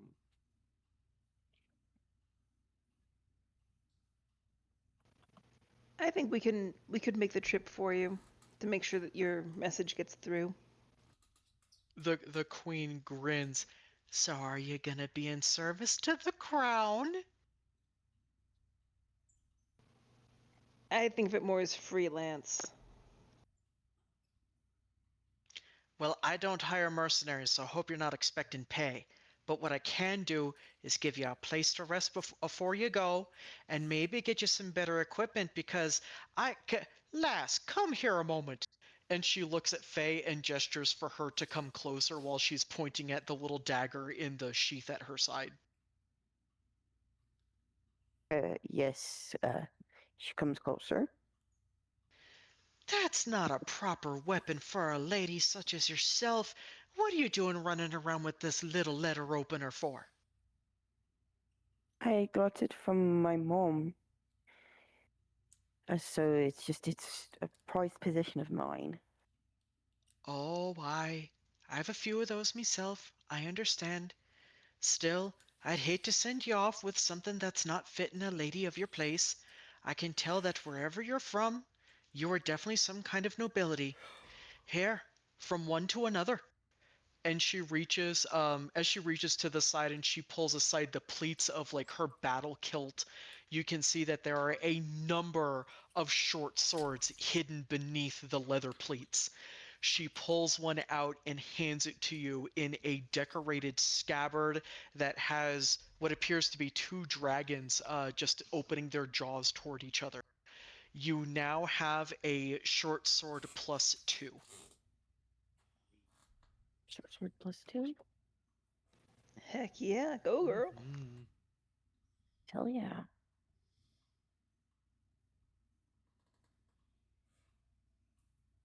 May it serve Thank you well. you. That was me little toothpicker from when I was just a babe. That's greatly appreciated. Thank you. Now go on. You'll find a servant at the end of the hall. He'll take you to some quarters. You'll be fetched when the message and the rest of the equipment is ready. Things must be prepared for a journey like this.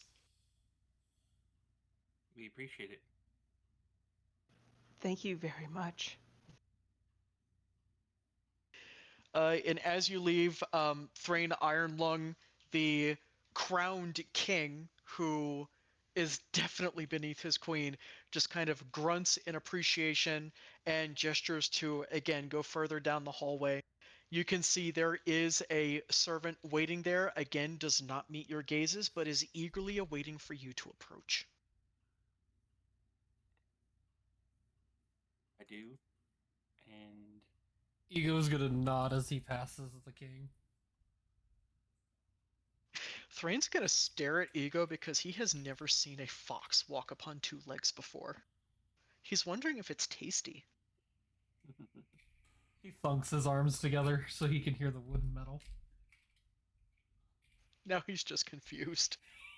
Meanwhile, the servant is urging you to come along. He's gesturing quickly for you to follow after him. And once you're within even 20 feet, he just scurries off so quickly down one of the side corridors. Okay. We lost somebody for a second there.